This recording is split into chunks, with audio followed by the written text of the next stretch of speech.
Good morning all of you. बच्चे, हम लोग पढ़ रहे थे अपना म्यूचुअल फंड। म्यूचुअल फंड के अंदर अगर आपको याद हो तो हमने लास्ट 2 क्लासेस में हमारा मॉड्यूल उठाया था और मॉड्यूल में से हम लोगों ने ऑलमोस्ट सारी चीजें पढ़ ली थी। याद है आप लोगों को? अगर हम अपना मॉड्यूल देखते हैं बच्चे, तो हमारे मॉड्यूल के अंदर हम लोगों ने ऑलमोस्ट सारी चीजें पढ़ ली थी। ऑलमोस्ट क्या, सब कुछ पढ़ लिया था। जो 20 तक हमारे क्वेश्चन है उसमें से एक क्वेश्चन रह गया था एनएवी वाला, नेट एसेट वैल्यू वाला। याद है आपको? मैंने आपको ना लास्ट क्लास में कुछ बातें बताई थी, अगर आपको याद हो तो। मैंने कहा था कि बच्चे हम लोग ना कुछ पढ़ेंगे।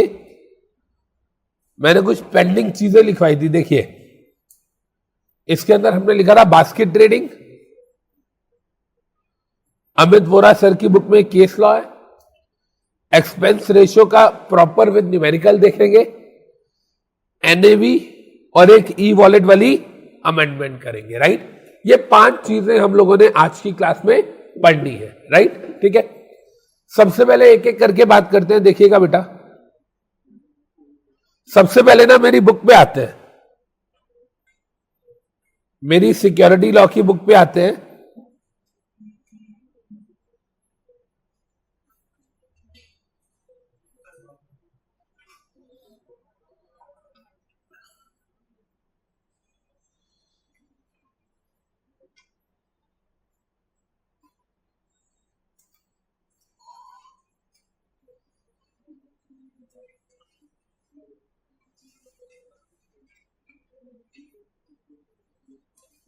म्यूचुअल फंड में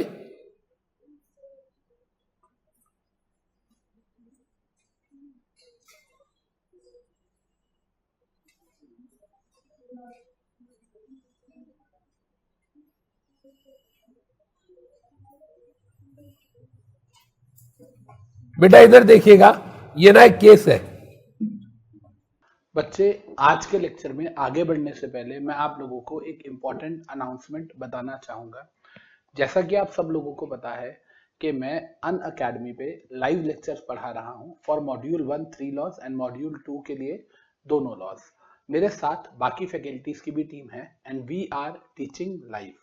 तो अन अकेडमी पे अगर आप लाइव सब्सक्रिप्शन लेना चाहते हैं at the most affordable price, तो वो आप कैसे ले सकते हैं बेटा, वो मैं आपको यहाँ बता रहा हूँ। आपको कोड यूज करना है एबीसी, अमित वोरा क्लासेस का जो एबीसी है, ये कोड आपको यूज करना है बच्चे। और इस कोड के साथ you can get, by using this code you can get 10% discount. Already जो फी है वो बहुत कम है और उसमें आपको और एडिशनल 10% डिस्काउंट मिल सकता है बाय यूजिंग दिस कोड। जैसे कि एक छोटा सा एग्जांपल लेते हैं। अगर किसी बच्चे को सीएस एग्जीक्यूटिव का मॉड्यूल 1 देना है, तो मॉड्यूल 1 के लिए उसे लगता है कि यार मैं मॉड्यूल 1, मैंने अभी मॉड्यूल 2 दिया है, मैं मॉड्यूल 1 देना चाहता हूँ, या मैंने मॉड्यूल 1 दिया है, मैं मॉड्यूल 2 की प्रिपरेशन करना चाहता हूँ। तो ऐसे केस के अंदर आपके लिए जो मोस्ट अप्रोप्रिएट रहता है वो 6 मंथ्स का रहता है बच्चे। तो 6 मंथ्स की जो फीस है दैट इज 13125। इसमें आप एबीसी का कोड लगाएंगे तो यू विल गेट डिस्काउंट, और आफ्टर डिस्काउंट आपकी जो फीस आएगी वो 11,800 रुपये आएगी, जिसके अंदर आपको ना ही सिर्फ मेरे सब्जेक्ट्स बल्कि सारे subjects of CS executive such particular module, मतलब मॉड्यूल 2 में एसएलसीएम ईबीसीएल तो मिलेगा ही मिलेगा, साथ में कॉस्टिंग, एफएम, अकाउंट्स, और इसके साथ जो आपका स्ट्रैटेजिक मैनेजमेंट है, इन सब की भी अलग अलग फैकल्टीज है जो आपको इसी फी में मिलेंगी। But the only thing is you have to use this code to get the maximum discounts. एक और इंपॉर्टेंट चीज बताऊं बेटा मैं, जब हम लोग पढ़ेंगे अपने रेगुलर क्लासेस के अंदर, आप हमारा फीडबैक देख सकते हैं स्टूडेंट से, तो उसके अंदर इट्स नॉट लाइक कि हम लोग सिर्फ आपको लेक्चर्स दे रहे हैं। अगर आपको कोई लेक्चर मिस हो जाता है, से आपका कोई लेक्चर मिस हो गया, तो उस केस में आपके लिए रिकॉर्डेड लेक्चर्स भी अवेलेबल रहेंगे और आप उसको अनलिमिटेड टाइम व्यू कर सकते हैं। अगर किसी कारणवश, किसी रीजन की वजह से आपका रेगुलर लेक्चर मिस हो जाता है लाइव वाला। इसके अलावा हर 4th सेशन हमारा डाउट सॉल्विंग सेशन होता है। वैसे मैं इतना बुरा पढ़ाता नहीं हूँ कि आपको बहुत सारे डाउट्स आए, बट स्टिल अन अकेडमी के प्लेटफॉर्म पे ये एक चेरी ऑन द केक है कि every 4th session is a doubt session और आप अपने डाउट्स को वहां रेज कर सकते हैं। You will get PDF files of all my study material. जैसे जैसे मैं चैप्टर्स पढ़ाता रहूंगा वैसे वैसे आपको उसकी पीडीएफ फाइल्स मिलती रहेंगी।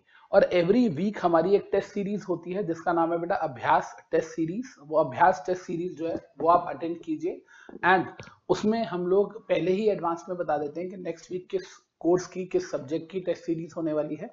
और मेरे लॉ की तो हर संडे होती है, एक ऑल्टरनेट संडे को मॉड्यूल 1, फिर मॉड्यूल 2, फिर मॉड्यूल 1, फिर मॉड्यूल 2, इस तरीके से चलता है। एंड इसका जो एनालिसिस होता है कि आंसर क्या होना चाहिए था, क्या सैंपल आंसर होना चाहिए, सजेस्टेड आंसर क्या होना चाहिए, उसमें भी मैं एनालिसिस का लेक्चर लेके आता हूं। तो कहने का मतलब आपको समझाने से लेके, आपके डाउट से लेके, अपडेटेड स्टडी मटेरियल से लेके, आपकी टेस्ट सीरीज की प्रैक्टिस से लेके सारी रिस्पॉन्सिबिलिटी हमारी है, इंक्लूडिंग रिवीजन एज वेल। जो रिवीजन हम कराते हैं, इट्स नॉट लाइक कि हमने आपको मैराथन कराया, no, it's a complete revision जो आपकी 1 मंथ में पूरी डिस्ट्रीब्यूटेड होती है, जो हम in the 1 month before the exam करते हैं। मतलब जून के लिए मई में करते हैं एंड दिसंबर के लिए नवंबर के मंथ में करते हैं। तो what are you waiting for? Better use the code ABC and join the live classes by me and our team only at Unacademy. तो अब हम चलते हैं अपने रेगुलर लेक्चर की तरफ। Shriram mutual fund and others, Shriram mutual fund था और कुछ और भी म्यूचुअल फंड्स थे, ठीक है, और इसके अलावा श्रीराम म्यूचुअल फंड के स्पॉन्सर्स वगैरह भी थे। इन्होंने कुछ गलती करी, इन्होंने कुछ सेबी का प्रोविजन वायलेट किया। बड़े ध्यान से सुनेगा, श्रीराम म्यूचुअल फंड, उसके स्पॉन्सर्स, उसके AMC ने कुछ गलती करी, कुछ सेबी के म्यूचुअल फंड की कोई रेगुलेशंस थी, उसको वायलेट किया। क्लियर है ये बात? जब सेबी के म्यूचुअल फंड की रेगुलेशंस को आप वायलेट कर रहे हो तो आप पे पेनल्टी लगेगी। तो सेबी का जो एडजुडिकेटिंग ऑफिसर था उसने 2 लाख रुपए की पेनल्टी लगा दी। M I clear? भाई सेबी का म्यूचुअल फंड है, एक म्यूचुअल फंड है, सेबी रेगुलेट करता है, उस म्यूचुअल फंड ने सेबी की डायरेक्शंस को वायलेट किया, उसने सेबी के म्यूचुअल फंड रेगुलेशंस को वायलेट किया, तो सेबी ने उस पर पेनल्टी लगा दी। इसमें कोई डाउट? अब जब सेबी ने पेनल्टी लगाई का मतलब क्या है कि सेबी का एडजुडिकेटिंग ऑफिसर होगा, हाँ या ना, उसने पेनल्टी लगा दी। अब ये जो म्यूचुअल फंड था, श्रीराम म्यूचुअल फंड, ये कहता है जी हम पेनल्टी पे नहीं करेंगे। श्रीराम म्यूचुअल फंड कहता है हम पेनल्टी पे नहीं करेंगे, हम सैट के पास जाएंगे। सैट के पास गया, फिर उसके बाद जो सेबी था उसने कोर्ट में केस फाइल किया। बड़े ध्यान से सुनिएगा, कहानी क्या है समझते हैं ध्यान से। भाई साहब, कहानी ये है कि म्यूचुअल फंड का कहना था कि हमने जानबूझ के वायलेशन नहीं करी, हमने जानबूझ के वायलेशन नहीं करी, हमारी बैड इंटेंशन या गिल्ट इंटेंशन नहीं थी, हमारी गिल्ट इंटेंशन नहीं थी, हमारी मेलाफाइड इंटेंशन नहीं थी। यह बात समझ आ रही है? मतलब जो कुछ भी हुआ, जो भी वायलेशन हुई, वो जाने अनजाने हुई, वो हमने जानबूझ के नहीं की। इन शॉर्ट, मेंस रिया नहीं था। मेंस रिया समझते हो आप लोगों ने सबने पढ़ा हुआ है JIGL के अंदर, mens rea plus actus reus is equal to crime, आया ना? Guilt intention plus bad action is equal to crime. पता है हम सबको ये बात? यस और नो? आप एक चीज बताओ ना, मेरा दिल कर रहा है मैं आपकी जान ले लूं, I am willing to kill you, लेकिन मार थोड़ी दिया, खाली इंटेंशन क्राइम तो नहीं होती। मैंने गलती से आपको मार दिया, मेरी इंटेंशन मारने की नहीं थी, वो भी मर्डर नहीं होता, वो भी क्राइम नहीं होता, वो भी कल्पेबल होमिसाइड होता है। कहने का मतलब क्या है? क्राइम के लिए 2 चीजें होना जरूरी है, एक bad intention plus wrong action. Yes और नो? इन्होंने पता क्या बोला? इन्होंने कहा हम पेनल्टी नहीं देंगे क्योंकि हम पे जो पेनल्टी लगाई गई है कॉन्ट्रावेंशन के लिए, वो हमने जानबूझ के नहीं किया, हमारी कोई बैड इंटेंशन नहीं थी, हमारा कोई मेंस रिया नहीं था। लेकिन सुप्रीम कोर्ट की जजमेंट आई, सुनिएगा क्या, सैट ने भी यही बोला, सुप्रीम कोर्ट ने भी यही बोला। क्या बोला सुनिए, इन्होंने कहा जी आप एक बात बताइए, आप कह रहे हो हमारी बैड इंटेंशन नहीं थी, बैड इंटेंशन माने मेंस रिया, आप कह रहे हो मेंस रिया नहीं था तो काई की पेनल्टी? भाई मेंस रिया एक एसेंशियल इंग्रेडिएंट होता है, किसका? सिविल मैटर का या क्रिमिनल मैटर का? क्रिमिनल लॉ का। सिविल लॉ में तो मेंस रिया चाहिए ही नहीं, तो अगर आपकी इंटेंशन नहीं भी थी तब भी कोई दिक्कत नहीं है, पेनल्टी तो भरनी पड़ेगी। समझ आ गई ये बात?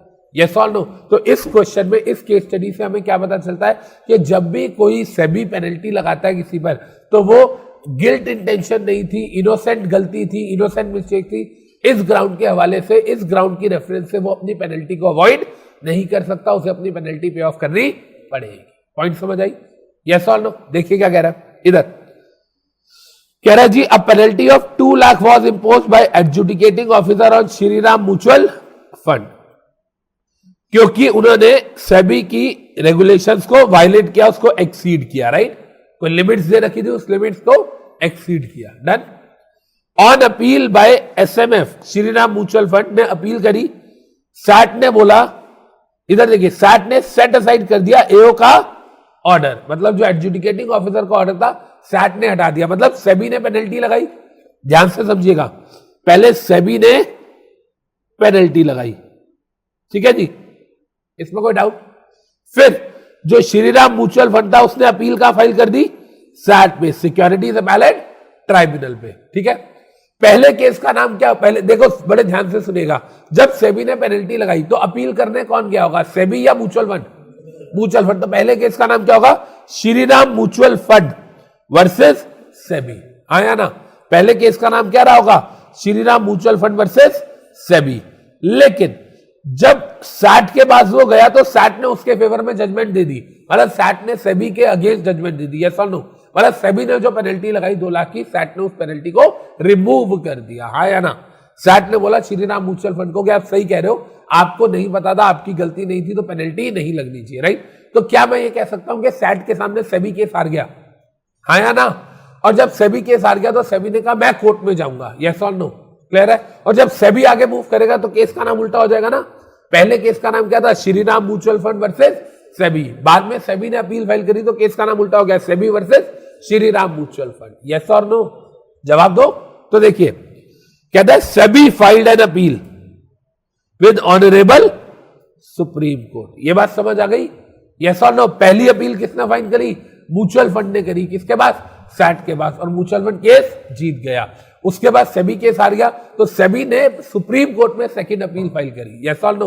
और जब सुप्रीम कोर्ट में फाइल करी तो केस का नाम क्या गया, SEBI versus mutual fund, right?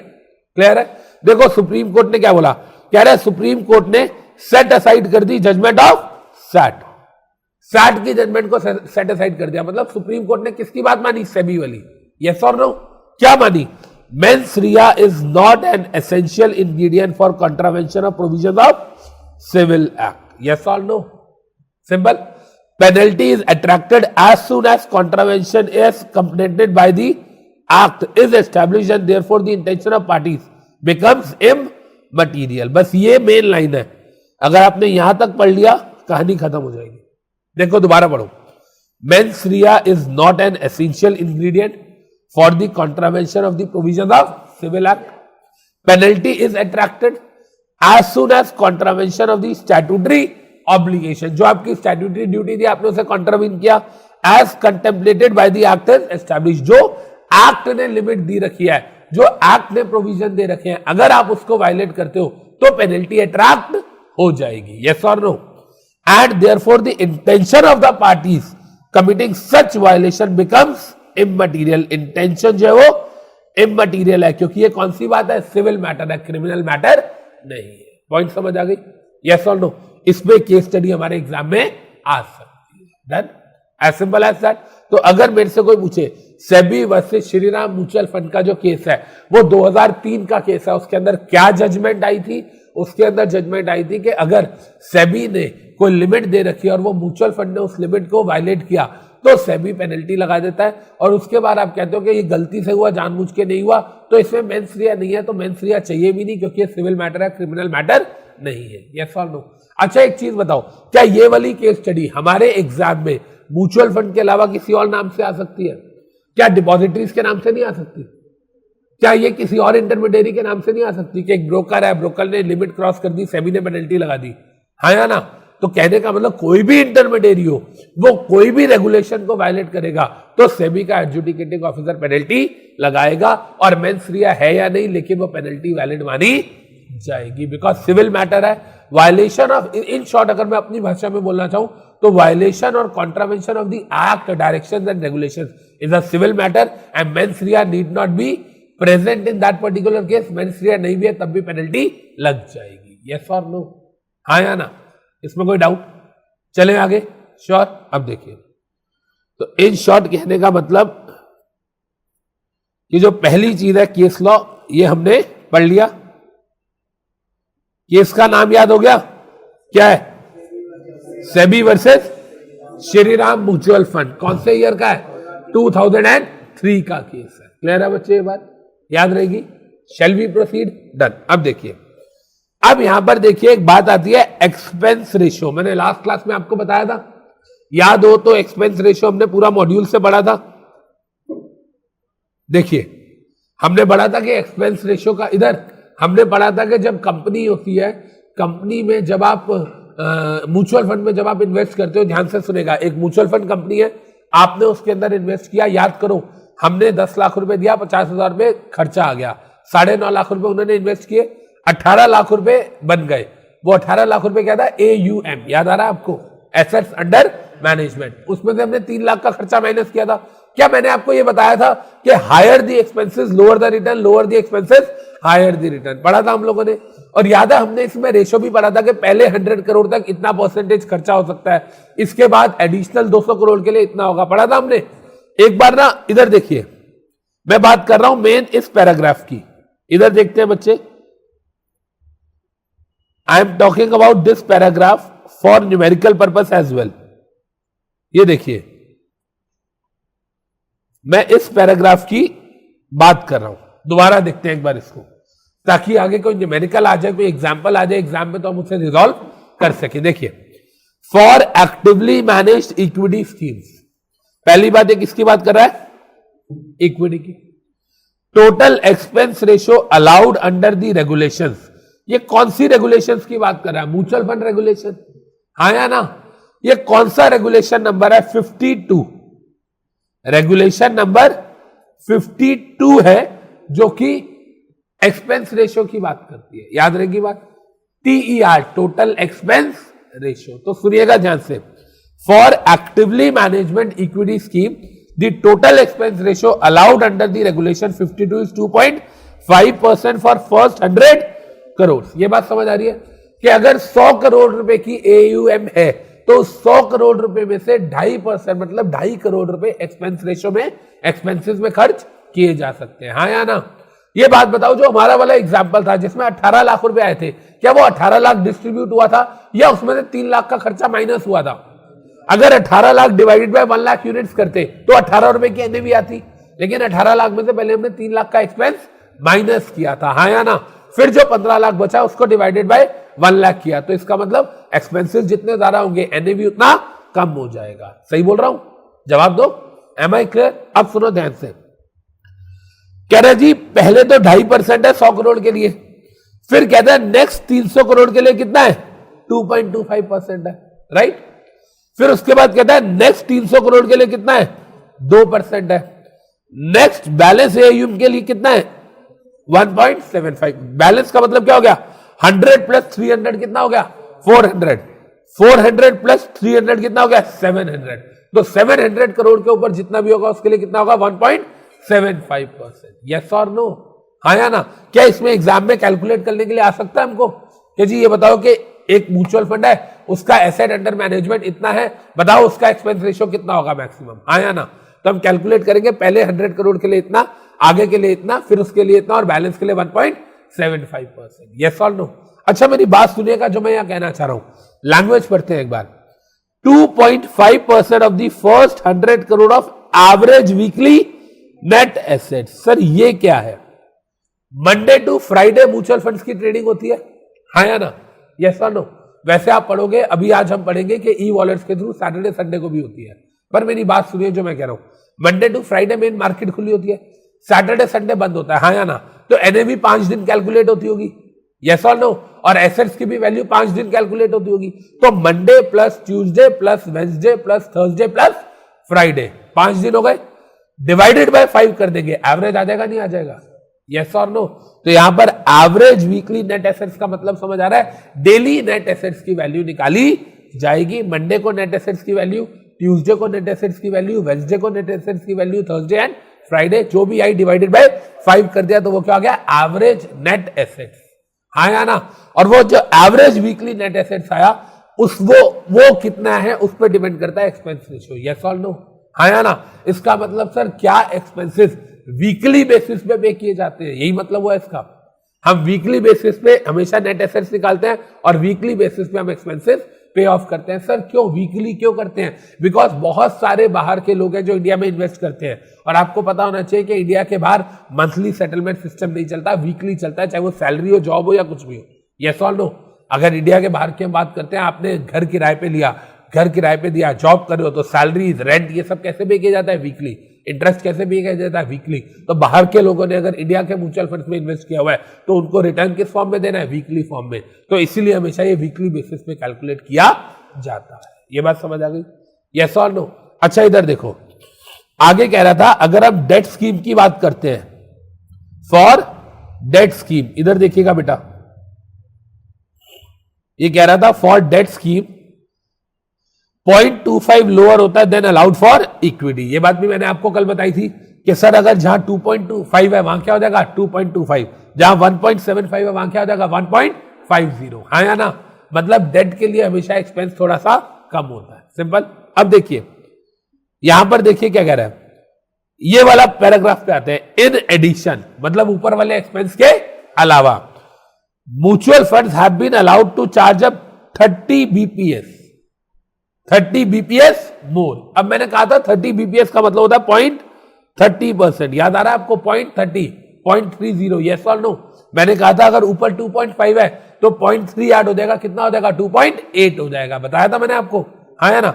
Sir ये बीपीएस क्या होता है? बीपीएस होता है बेसिक पॉइंट्स या बेसिस पॉइंट्स भी बोलते हैं। सुनिएगा इधर ऑल ऑफ यू, ये देखिए,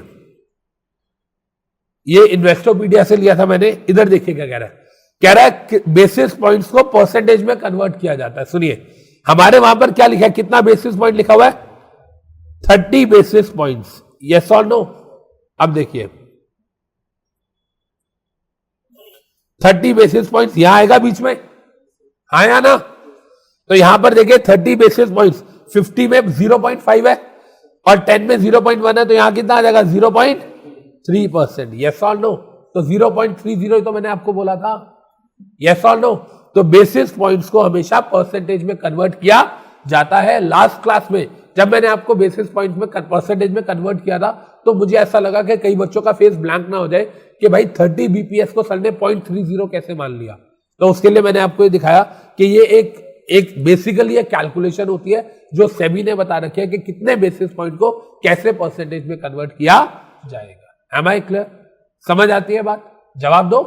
अब देखिए मैंने आपको क्या बताया था कि जो 30 बीपीएस है ये बेसिकली 30 बीपीएस का मतलब क्या हो गया? जहां पर ऊपर 2.75 दिया हुआ है वहां क्या हो जाएगा? या 2.5 दिया रखा है वहां क्या हो जाएगा? 2.8। जहां पर 1.75 दे रखा है वहां क्या हो जाएगा? 2.05। 0.30% ऐड हो जाएगा, 0.30% ऐड हो जाएगा, हाँ या ना? अब मेरी बात सुनिए जो मैं कह रहा हूं, 0.30 मतलब लेस देन 1%, हाँ या ना?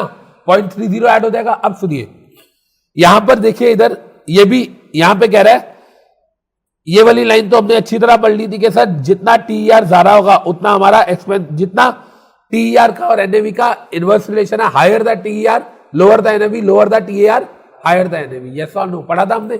एक्सपेंस जितना ज्यादा होगा एनएवी कम होगा, एक्सपेंस जितना कम होगा एनएवी ज्यादा होगा। Right right. कई बच्चों के दिमाग में चल रहा होगा यार ये बात हमें पता चल गई, सर ने लास्ट क्लास में भी बताई थी।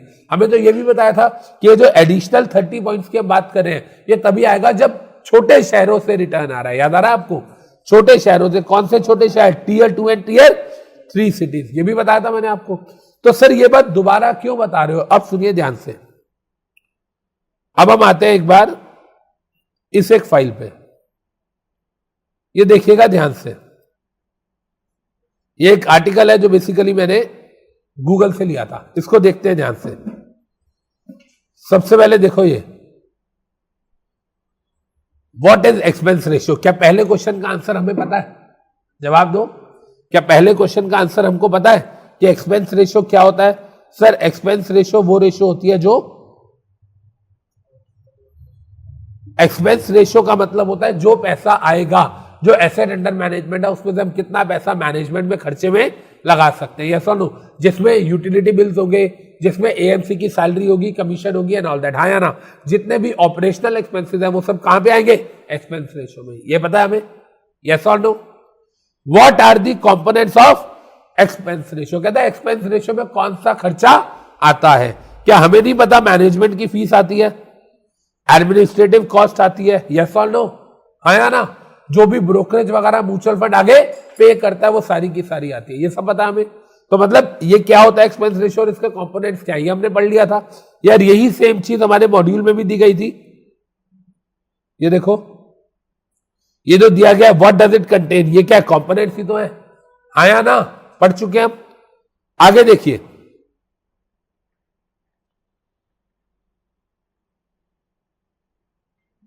How does expense ratio impact fund return, right?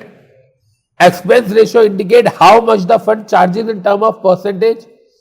अब देखिए इधर, if you invest 20% in a fund, आपने 20,000 रुपए इन्वेस्ट किए जिसका एक्सपेंस रेशियो कितना है 2%, then you need to pay 400 rupees to fund in order to manage your money. हाँ या ना? मतलब ये कि अगर 20,000 रुपए का आपका फंड है तो 20,000 का 2% कितना हो गया 400 रुपए। इसका मतलब आपने जो पैसे दिए उसमें से 19,600 रुपए ही इन्वेस्ट होंगे। हाँ या ना? यस और नो? क्योंकि वो 2% जो है वो मैनेजमेंट एक्सपेंसेस या टीईआर में चला जाएगा। राइट? क्लियर है? आगे देखिए, एक्सपेंस रेशियो की लिमिट, ये वही लिमिट आ गई जो फॉर्मूला अभी हमने पढ़ा, रेगुलेशन 52। देखो जो हमारे मॉड्यूल में दिया गया ना वो यहीं से उठाया गया। इधर देखिए 1.75% फॉर रेस्ट, यही था। 30 बेसिस पॉइंट, यही था। तो ये जो उठाया, ये सेबी की जो लिमिट है ये हमारे मॉड्यूल में यहां से ली गई है। राइट? अब देखिएगा इधर, ये इलस्ट्रेशन पे आते हैं। इलस्ट्रेशन पे बेटा इधर देखिए, फॉर एग्जाम्पल, मेन ये है, इस पे केस स्टडी बन सकती है एग्जाम में, numerical. If you invest 50,000 in a fund with an expense ratio of 2%, तो 50,000 का 2% कितना हो गया बॉस? 50,000 का 2% कितना हो गया? 1,000 रुपीज, 1,000 रुपए। Then you are paying the fund rupees 1,000 to manage your money. Right? या तो इधर देखिए, कहते हैं या तो अब ऐसे मान लो कि आपने 50,000 रुपए दिए जिसका 2% टीईआर है। राइट? जो टोटल एक्सपेंस रेशियो है वो 2% है, तो 50,000 का 2% मतलब 1,000 आपको देना पड़ेगा। कहता है या तो आप ऐसे मान लो। कहता है अगर ऐसे नहीं मानना चाहते तो आप ये मान लो कि जो आपका रिटर्न आ रहा है, मान लो आपका रिटर्न आ रहा है 10%, उसमें से 2% काट के 8% आपको देंगे, जैसे मर्जी मान लो। यस और नो? या तो भाई साहब आप उस 50,000 रुपए 1,000 रुपए फालतू दे दो अलग से, या आप नहीं देना चाहते तो कल को जो रिटर्न आएगा उसमें से हम 1,000 माइनस कर लेंगे। हाँ या ना? जवाब दो। अगर आप 50,000 रुपीज देते हो, साथ में 1,000 रुपीज अलग से दे देते हो, तो आपकी इन्वेस्टमेंट 50 रहेगी, क्योंकि जो एक्सपेंस रेशियो है वो आपने अलग से पे ऑफ कर दिया। हाँ या ना? लेकिन अगर आप 50,000 देते हो अलग से, एक्सपेंस रेशियो का 1,000 रुपीज नहीं देते, तो कल को जब रिटर्न आएगा उसमें से वो पैसे माइनस हो जाएंगे। लॉजिकली बात ठीक है गलत है? हाँ या ना? देखिए क्या कह रहा है, it can be said that if a fund earns 10%, fund earns 10% and has a 2% TR, it would mean an 8% return for an investor। आगे घूम फिर के वही बात कि भाई या तो 50,000 रुपए पे 1,000 रुपए अलग से दे दो, या आपका कल को जो रिटर्न होगा उसमें से वो 2% पैसे माइनस करके बाकी दे देंगे। यस और नो? राइट? आगे देखिए,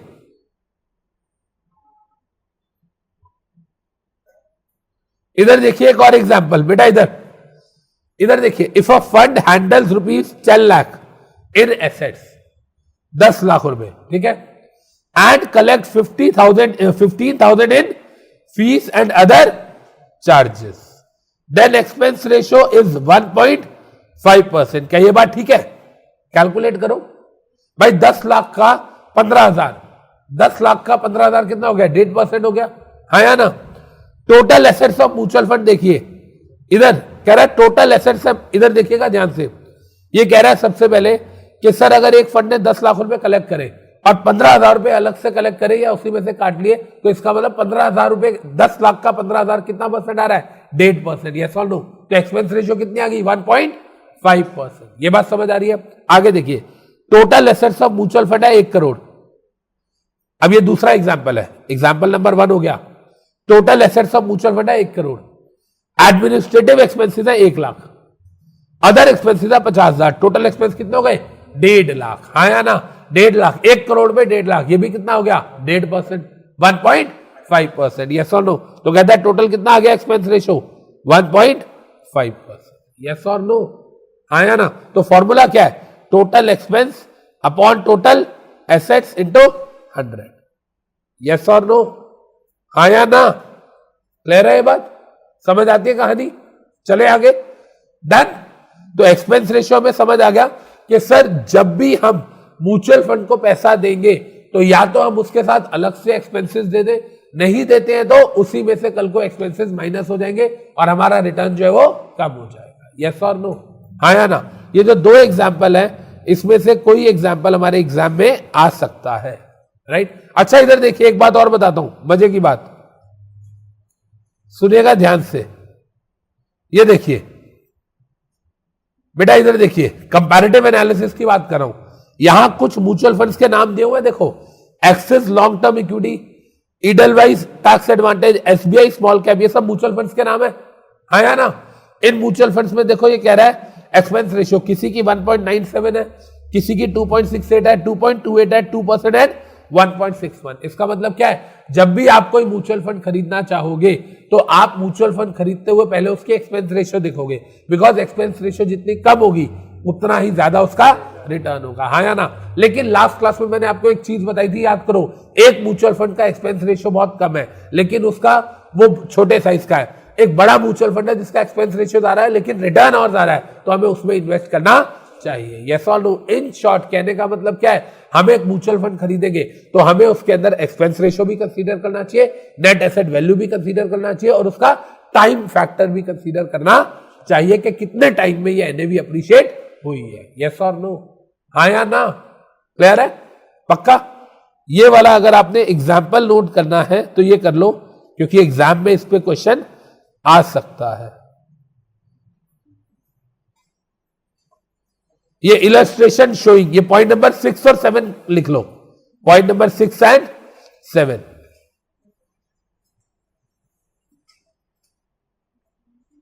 एक मिनट रुक जाओ,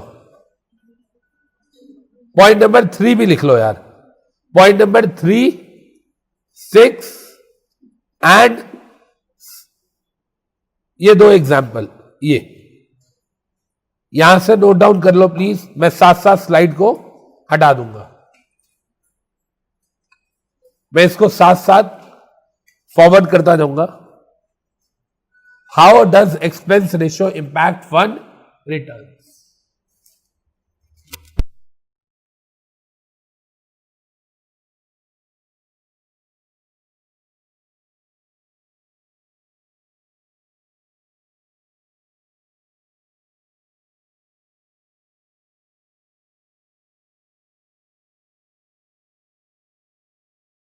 याद रखेगा, अभी तक तो न्यूमेरिकल एग्जाम में नहीं आया पर इसका भी न्यूमेरिकल आ सकता है।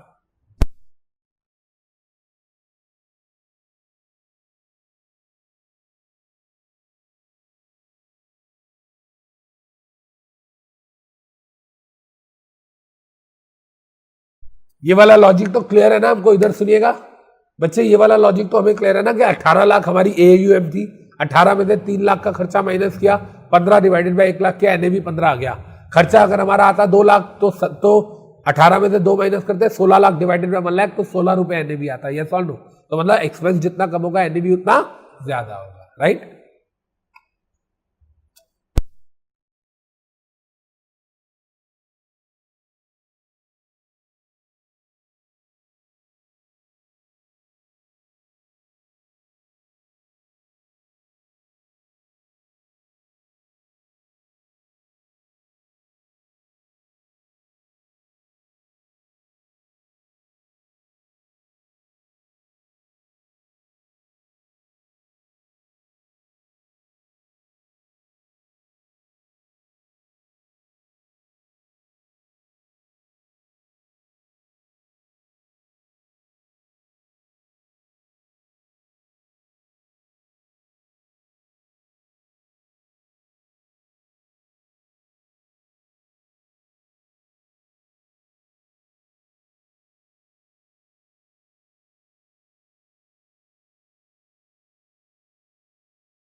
लिख लिया यहां तक ऊपर वाली लाइन?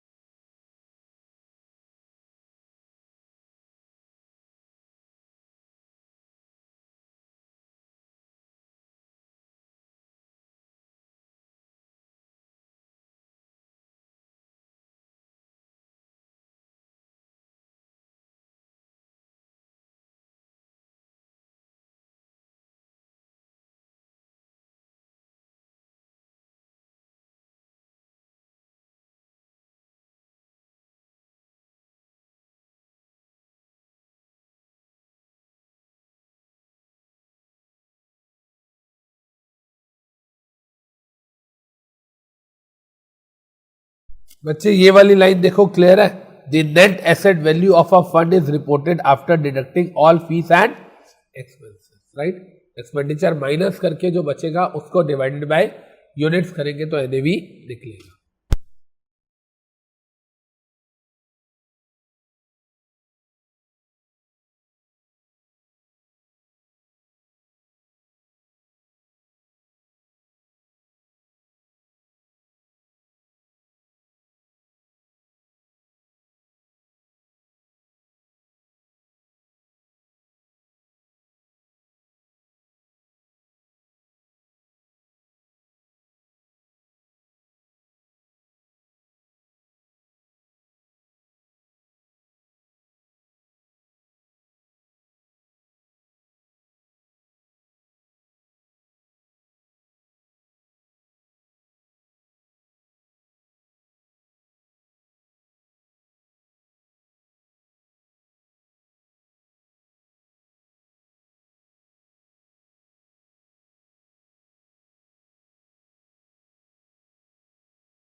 अब बच्चे ये इलस्ट्रेशन नोट कर लो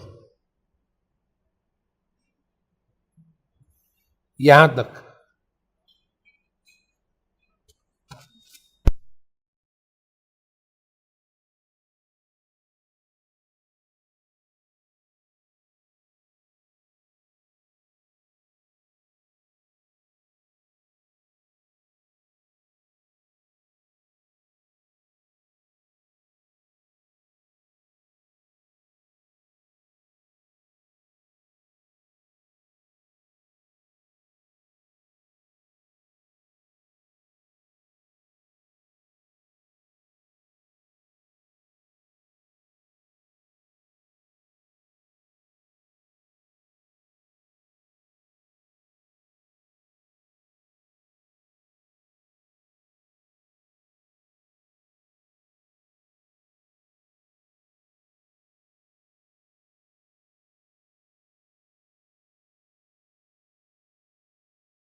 बच्चे यहां तक की जगह अगर हम यहां तक भी लिख लेंगे तो भी हमारा काम ठीक है। इसके बाद ये एग्जाम्पल नोट डाउन कर लो, दोनों एग्जाम्पल्स, ये दोनों एग्जाम्पल्स नोट डाउन कर लो।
हो गया जी।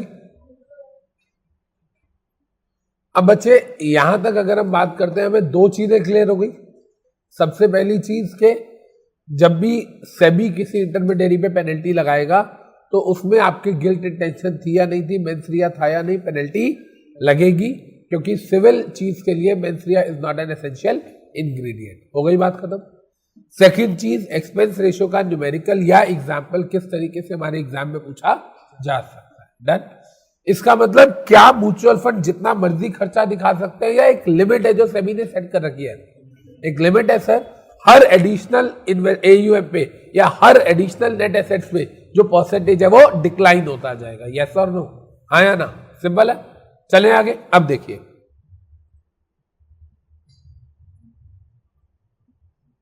अब यहां पर बात आती है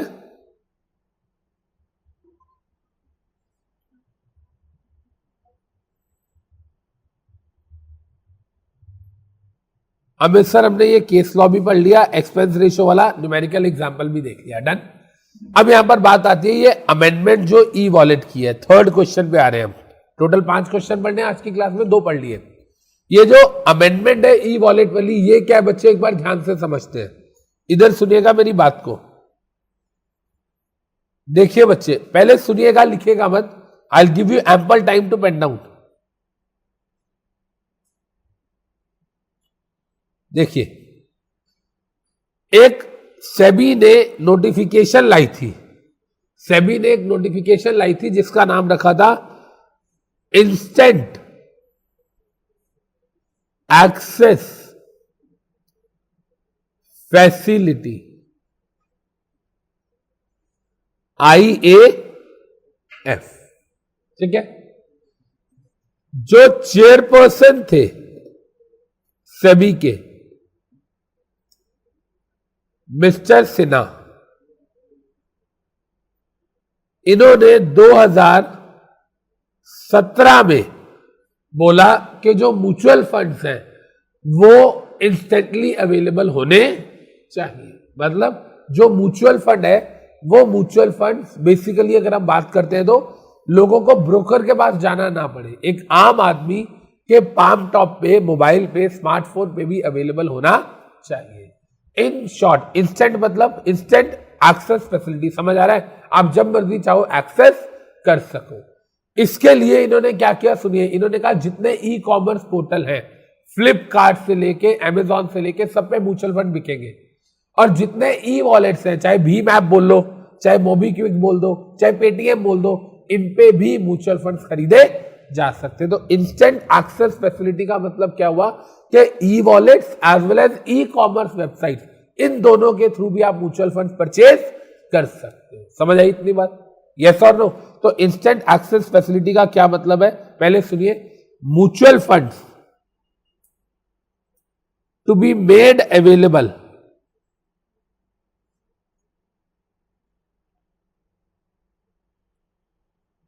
on e-commerce sites like Amazon,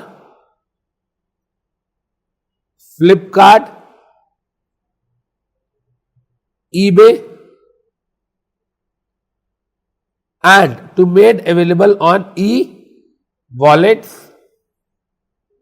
like Paytm, Bheem, MobiKwik.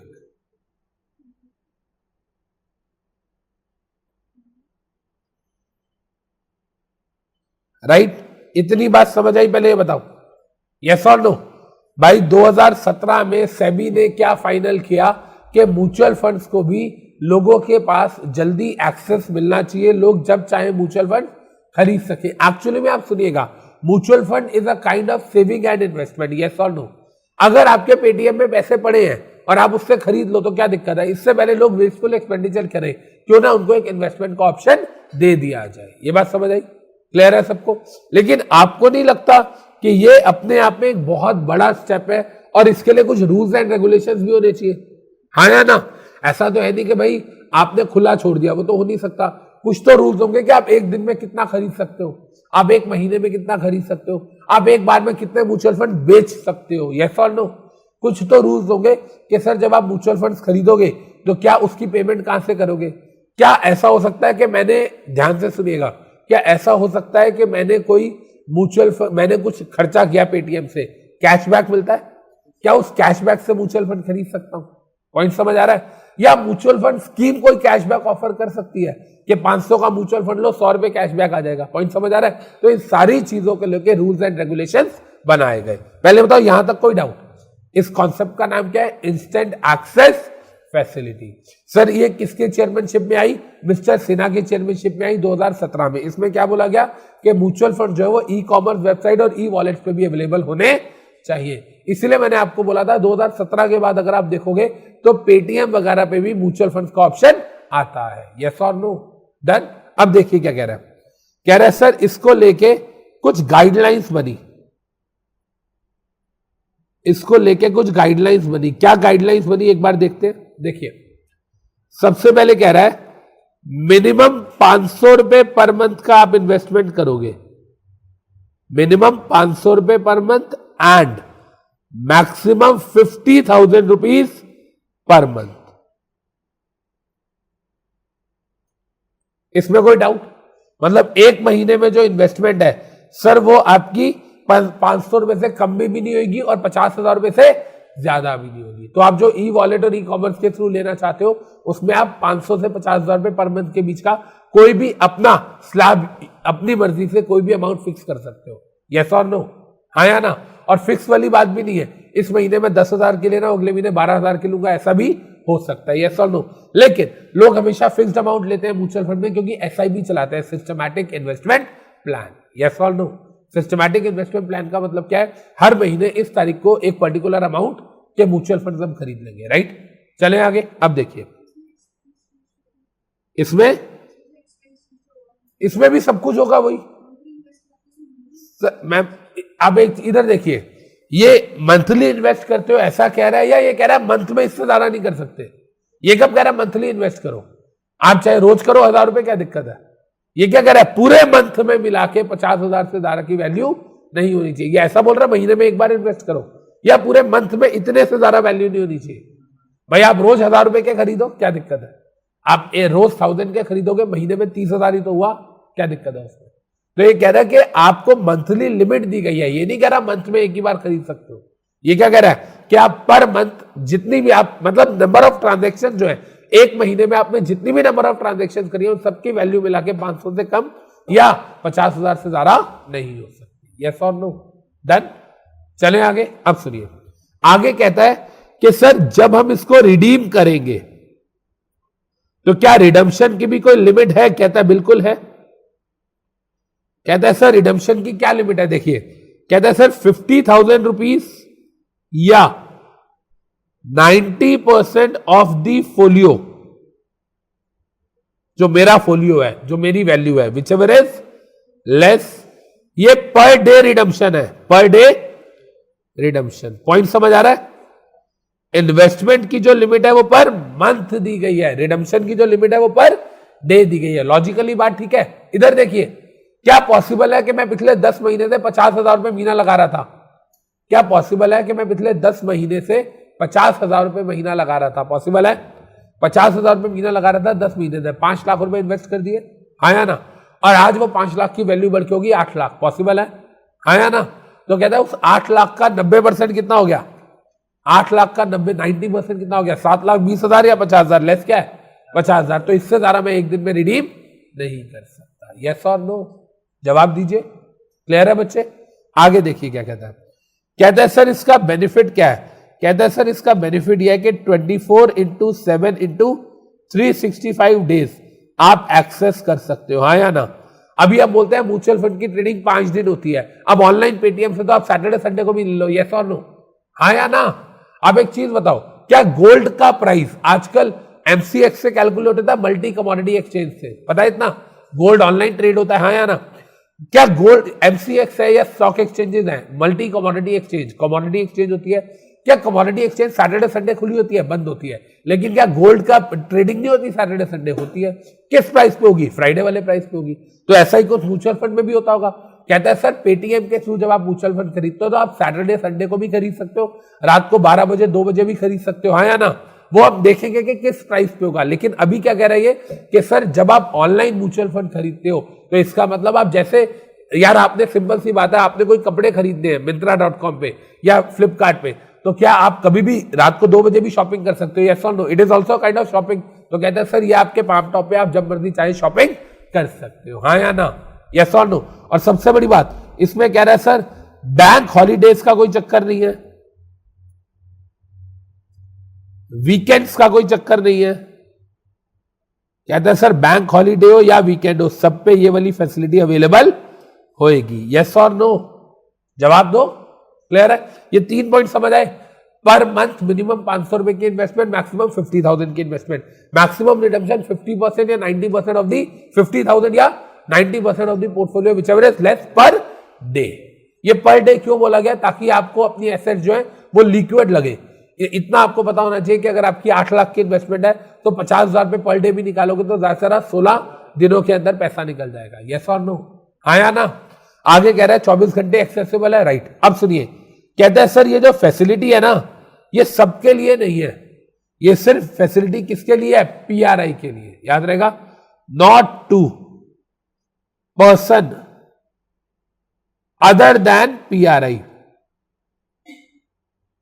PRI मतलब person resident in India, person residing in India. Point समझ आ रही है ये बात? यस और नो? जो इंडिया का रेजिडेंट है सिर्फ उसी के लिए है, मतलब ये फॉरेन इन्वेस्टर्स के लिए ये वाला ऑप्शन अवेलेबल नहीं है। यस और नो? Simple, done. और इधर देखिए, कह रहे सर जब कल को आप इसको रिडीम करोगे तो रिडीम करके पैसा आएगा। कहता है सर जब आप इसको रिडीम करोगे और रिडीम करके जो पैसा आएगा वो आपके अकाउंट में ट्रांसफर हो जाएगा आईएमपीएस या एनईएफटी के थ्रू। आपको पता होना चाहिए कि ये सब तरीके होते हैं नेट बैंकिंग के, हाँ या ना? यस और नो? सुना कभी? हम मोबाइल से पैसे ट्रांसफर कर देते हैं, आईएमपीएस कर देते हैं, एनईएफटी कर देते हैं, आरटीजीएस करते हैं। सुना कभी आपने? कहता है सर या तो ये आईएमपीएस के थ्रू होगा या एनईएफटी के थ्रू होगा। क्लियर है ये बात? याद रहेगी बात? सुनिए ये टर्म्स कभी, ये जब बेसिकली आप यूज करते हो मोबाइल में, हाँ या ना? कितने लोग कोई चीज लेते हैं तो हम पूछते हैं यार पेमेंट हम एनईएफटी करा दें, यार पेमेंट हम आईएमपीएस करा दें, यस और नो? डन? क्लियर है? अब सुनिए, यहां तक बात समझ आ गई? अब सुनिएगा इधर ध्यान से, एक बहुत अच्छा नोट दिया हुआ है, देखिए इधर कह रहा है no offer of cashback, no offer of cashback either directly और इनडायरेक्टली, ईदर डायरेक्टली और इनडायरेक्टली। अच्छा एक चीज बताओ, कैशबैक वाला जो ऑप्शन है ये ई कॉमर्स वेबसाइट देती है या ई वॉलेट देते हैं? ई वॉलेट देते हैं, हाँ या ना? कभी सुना फ्लिपकार्ट पे कैशबैक? कैशबैक नहीं मिलता, डिस्काउंट्स मिलते हैं, कैशबैक नहीं मिलता। कैशबैक कहां मिलता है? ई वॉलेट्स पे, हाँ या ना? तो नो ऑफर ऑफ कैशबैक इधर डायरेक्टली और indirectly on purchase and redemption of e wallets. E wallets के थ्रू आप परचेज या रिडम्पशन करो, purchase and redemption through e wallets, तो कोई भी कैशबैक आपको ऑफर नहीं किया जाएगा, हाँ या ना? इन शॉर्ट अगर भाई साहब कोई भी कैशबैक देगा तो फिर तो लोग उसी के थ्रू ले लेंगे, लालच में लेंगे, हाँ या ना? ये बेसिकली सेबी कहना चाहता है कि लोग जो है वो अपना जो डिसीजन ले रहे हैं इन्वेस्टमेंट का वो वेल रिसर्च डिसीजन होना चाहिए, ना कि कैशबैक के लालच में। किसी भी तरीके का कोई भी बेनिफिट आप आउट ऑफ द वे जाके नहीं दोगे, यस और नो? पहले बताओ यहां तक कोई डाउट? अभी कंप्लीट नहीं हुआ लेकिन आधा हुआ है, इतना समझ आ गया? भाई सेबी के चेयरपर्सन थे मिस्टर सिन्हा, उन्होंने उनकी चेयरमैनशिप में ये बात आई थी, एक कमेटी बनी थी, उसके भी ये चेयरमैन थे, इन्होंने कहा था कि इंस्टेंट एक्सेस फैसिलिटी होना चाहिए e commerce sites and e wallets के थ्रू लोगों को म्यूचुअल फंड में इन्वेस्ट करने का ऑप्शन देना चाहिए।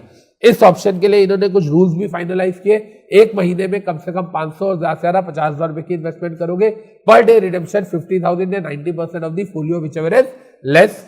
कहता है सर 24 घंटे 7 दिन 365 दिन अवेलेबल है ये। कहता है सर ये जो फैसिलिटी है सिर्फ पीआरआईज के लिए है, पर्सन रिजाइडिंग आउटसाइड इंडिया के लिए नहीं है, एनआरआईज या बाहर के फॉरेनर्स के लिए नहीं है।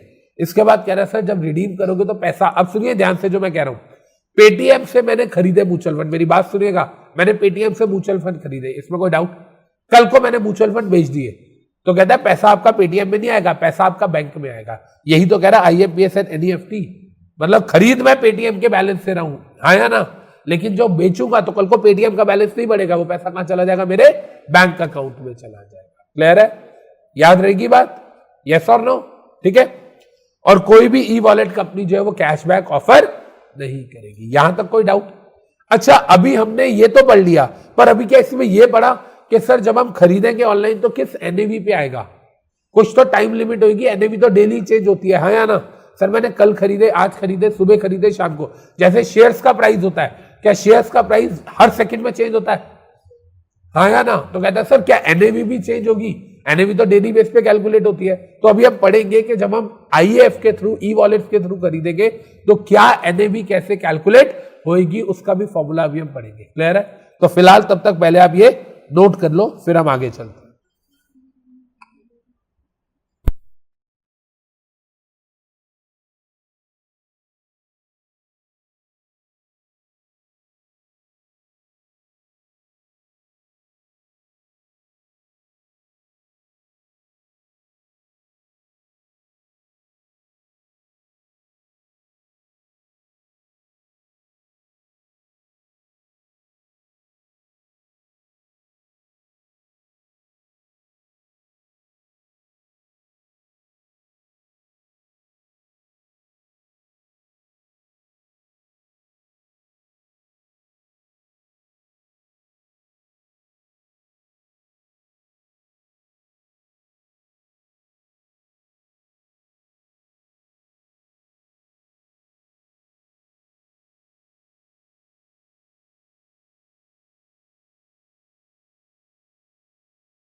अब देखिए बच्चे प्लीज ऑल ऑफ यू, इसके आगे यहां तक तो हमें रूल्स एंड रेगुलेशन समझ आ गए। अब यहां पर देखिए क्या कहता है, इसके आगे बच्चे ये बात करता है, कहता है सर जब हम ई वॉलेट की बात करते हैं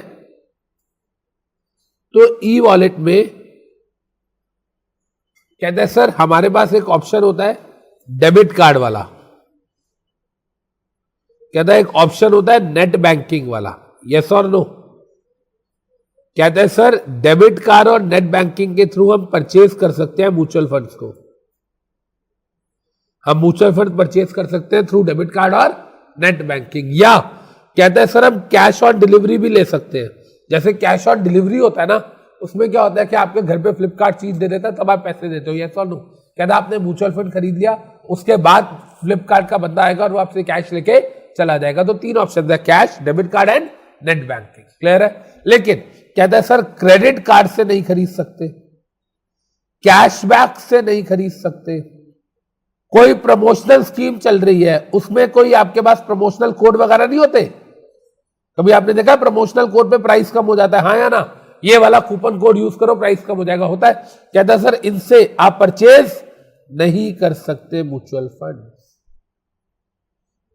बात समझ आ रही है, हाँ या ना भाई, कैश ले लो, क्रेडिट कार्ड, डेबिट कार्ड ले लो, नेट बैंकिंग ले लो, क्रेडिट कार्ड, कैशबैक या प्रमोशनल कोड यूज करके आप कोई म्यूचुअल फंड परचेज नहीं कर सकते। डन, क्लियर है।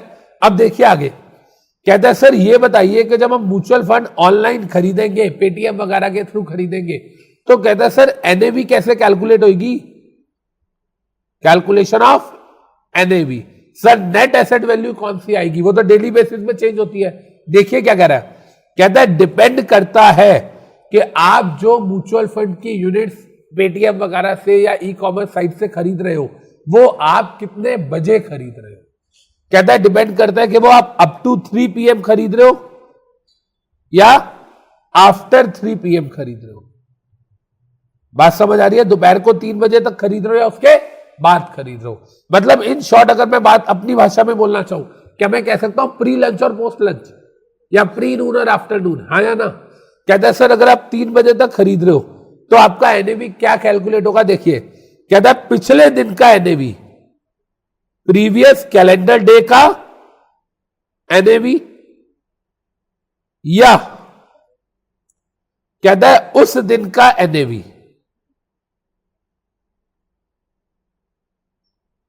Which ever is lower. यह बात समझ आ रही है, जवाब दो। सर सिंपल सी लॉजिक है, देखिएगा इधर ध्यान से। भाई मैंने 12 जुलाई को 2 बजे खरीदा, तो यह देखा जाएगा कि 12 जुलाई को अगर मैंने 2 बजे खरीदा तो 12 जुलाई की एनएवी या 11 जुलाई की NAV, which ever is lower, yes और नो, हाँ या ना। भाई या तो उस दिन की या उससे एक दिन पहले की, whichever is lower. Am I clear, जवाब दो। लेकिन कहता है अगर मैंने आफ्टर 3 PM खरीद रहा, तो मान लो मैंने खरीदा 12 जुलाई को 4:30 बजे, राइट। तो क्या कह रहा है देखिए, तो कह रहा है उस कैलेंडर डे की या नेक्स्ट कैलेंडर डे की, विच एवर इज लोअर। क्या दिक्कत है कुछ, सिंपल सी बात है। मतलब इन शॉर्ट अगर हम बात करते हैं तो उस दिन की एनएवी तो कंसीडर की जाएगी, उस दिन के साथ या प्रीवियस डे वाली कंसीडर की जाएगी या नेक्स्ट डे वाली, प्रीवियस डे की अप टू 3 और आफ्टर 3 नेक्स्ट डे की, हाँ या ना, यस और नो, जवाब दो। इसका मतलब भी आप समझ रहे हो कि जब आपने आज खरीदी, पेटीएम से खरीद ली, तो पैसे आपके, मान लो मैंने शाम को 4:30 बजे खरीदी, तो पेटीएम से पैसे चले जाएंगे, हाँ या ना। लेकिन प्राइस तो अभी फाइनल नहीं हुआ क्योंकि कल की एनएवी भी आनी है, हाँ या ना। कहता है उसके हिसाब से देखेंगे आज की या कल की, विच एवर इज लोअर। अगर आज की लोअर हुई तो आज के पैसे कट चुके हैं, कल की लोअर होगी तो थोड़े से पैसे अगर जो बचे हैं वो मुझे वापस आ जाएंगे, हाँ या ना, जवाब दो। भाई आज 18 रुपए पे खरीदी मैंने 4:30 बजे, कल हो गई 70.90, तो कम हो गई कल वाली, तो कल वाला प्राइस लगना चाहिए, तो उतना मुझे वापस मिल जाएगा, यस और नो। बट वो कैशबैक नहीं है, वो तो रिफंड है ना, यस और नो, जवाब दो। ये बात हमें समझ आ गई। तो कहता है सर किस एनएवी पे जाएगा, डिपेंड करता है 3 बजे से पहले लिया तो उस दिन या पिछले दिन, और 3 बजे के बाद लिया तो उस दिन या अगले दिन, which ever is lower. Done. अच्छा ये चीज आपको अच्छी तरह समझ आ गई बेटा। इधर ये चीज आपको समझ आ गई कि आईएएफ में जब आप परचेस करते हो म्यूचुअल फंड्स को, तो आपका पेटीएम या जो भी आपका ई वॉलेट है उसका बैलेंस कम हो जाएगा, यस और नो, उसमें से पेमेंट चली जाएगी। लेकिन जब कल को आप रिडीम करते हो, रिडम्पशन करते हो, तो आपके ई वॉलेट का बैलेंस बढ़ेगा नहीं, यस और नो। ई वॉलेट में पैसे नहीं आएंगे, सीधा कहां चले जाएंगे? आपके बैंक अकाउंट में चले जाएंगे, यस और नो। क्लियर है? तो ये पूरी कहानी थी इंस्टेंट एक्सेस फैसिलिटी या purchase of mutual fund through e commerce websites and e wallet. Clear है बच्चे? नोट कर लो इसको, खत्म हो गई ये बात।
तो बच्चे यहां तक हम लोगों ने आज की क्लास में अभी तक 3 क्वेश्चन पढ़ लिए अपने।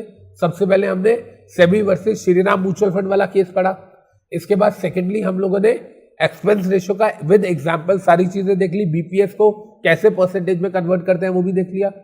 और इसके बाद हम लोगों ने इंस्टेंट एक्सेस फैसिलिटी या ई कॉमर्स और ई वॉलेट के थ्रू कैसे म्यूचुअल फंड खरीदे जाते हैं वो भी पढ़ लिया, राइट।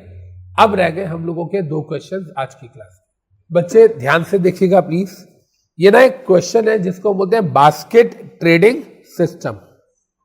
सर इस नाम का कोई क्वेश्चन क्या हमारे एग्जाम में दिया हुआ है, हमारे कोर्स में नहीं दिया हुआ?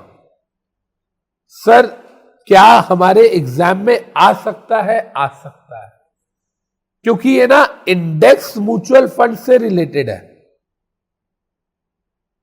क्या आप लोगों को इंडेक्स म्यूचुअल फंड याद है?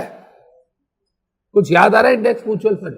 मैंने आपको कहा था ऐसा म्यूचुअल फंड जो कि पैसा एक शेयर पे नहीं लगाता, पूरे के पूरे इंडेक्स पे लगाता है। याद आ रही है बात? मतलब अगर मैंने इंडेक्स म्यूचुअल फंड खरीदा और उसने पैसा, मैंने 2 लाख रुपए दिए और उसने वो 2 लाख रुपए सेंसेक्स पे लगाए, तो मतलब सेंसेक्स में जितने शेयर्स हैं उन सारे शेयर्स में प्रोपोर्शनेटली मेरा पैसा इन्वेस्ट हो जाएगा। याद आ रहा है आपको? हाँ या ना? मैंने कहा था जी अगर रिलायंस का 11% वेटेज है, मतलब सेंसेक्स में जो टॉप की 30 कंपनी है उसकी अलग अलग वेटेज है, उस वेटेज के हिसाब से मेरा इंडेक्स म्यूचुअल फंड अगर मैंने खरीदा तो वो इंडेक्स में पैसा लगाएगा, मतलब उस प्रोपोर्शन के हिसाब से उन रिस्पेक्टिव कंपनीज में इन्वेस्टमेंट हो जाएगी। यस और नो?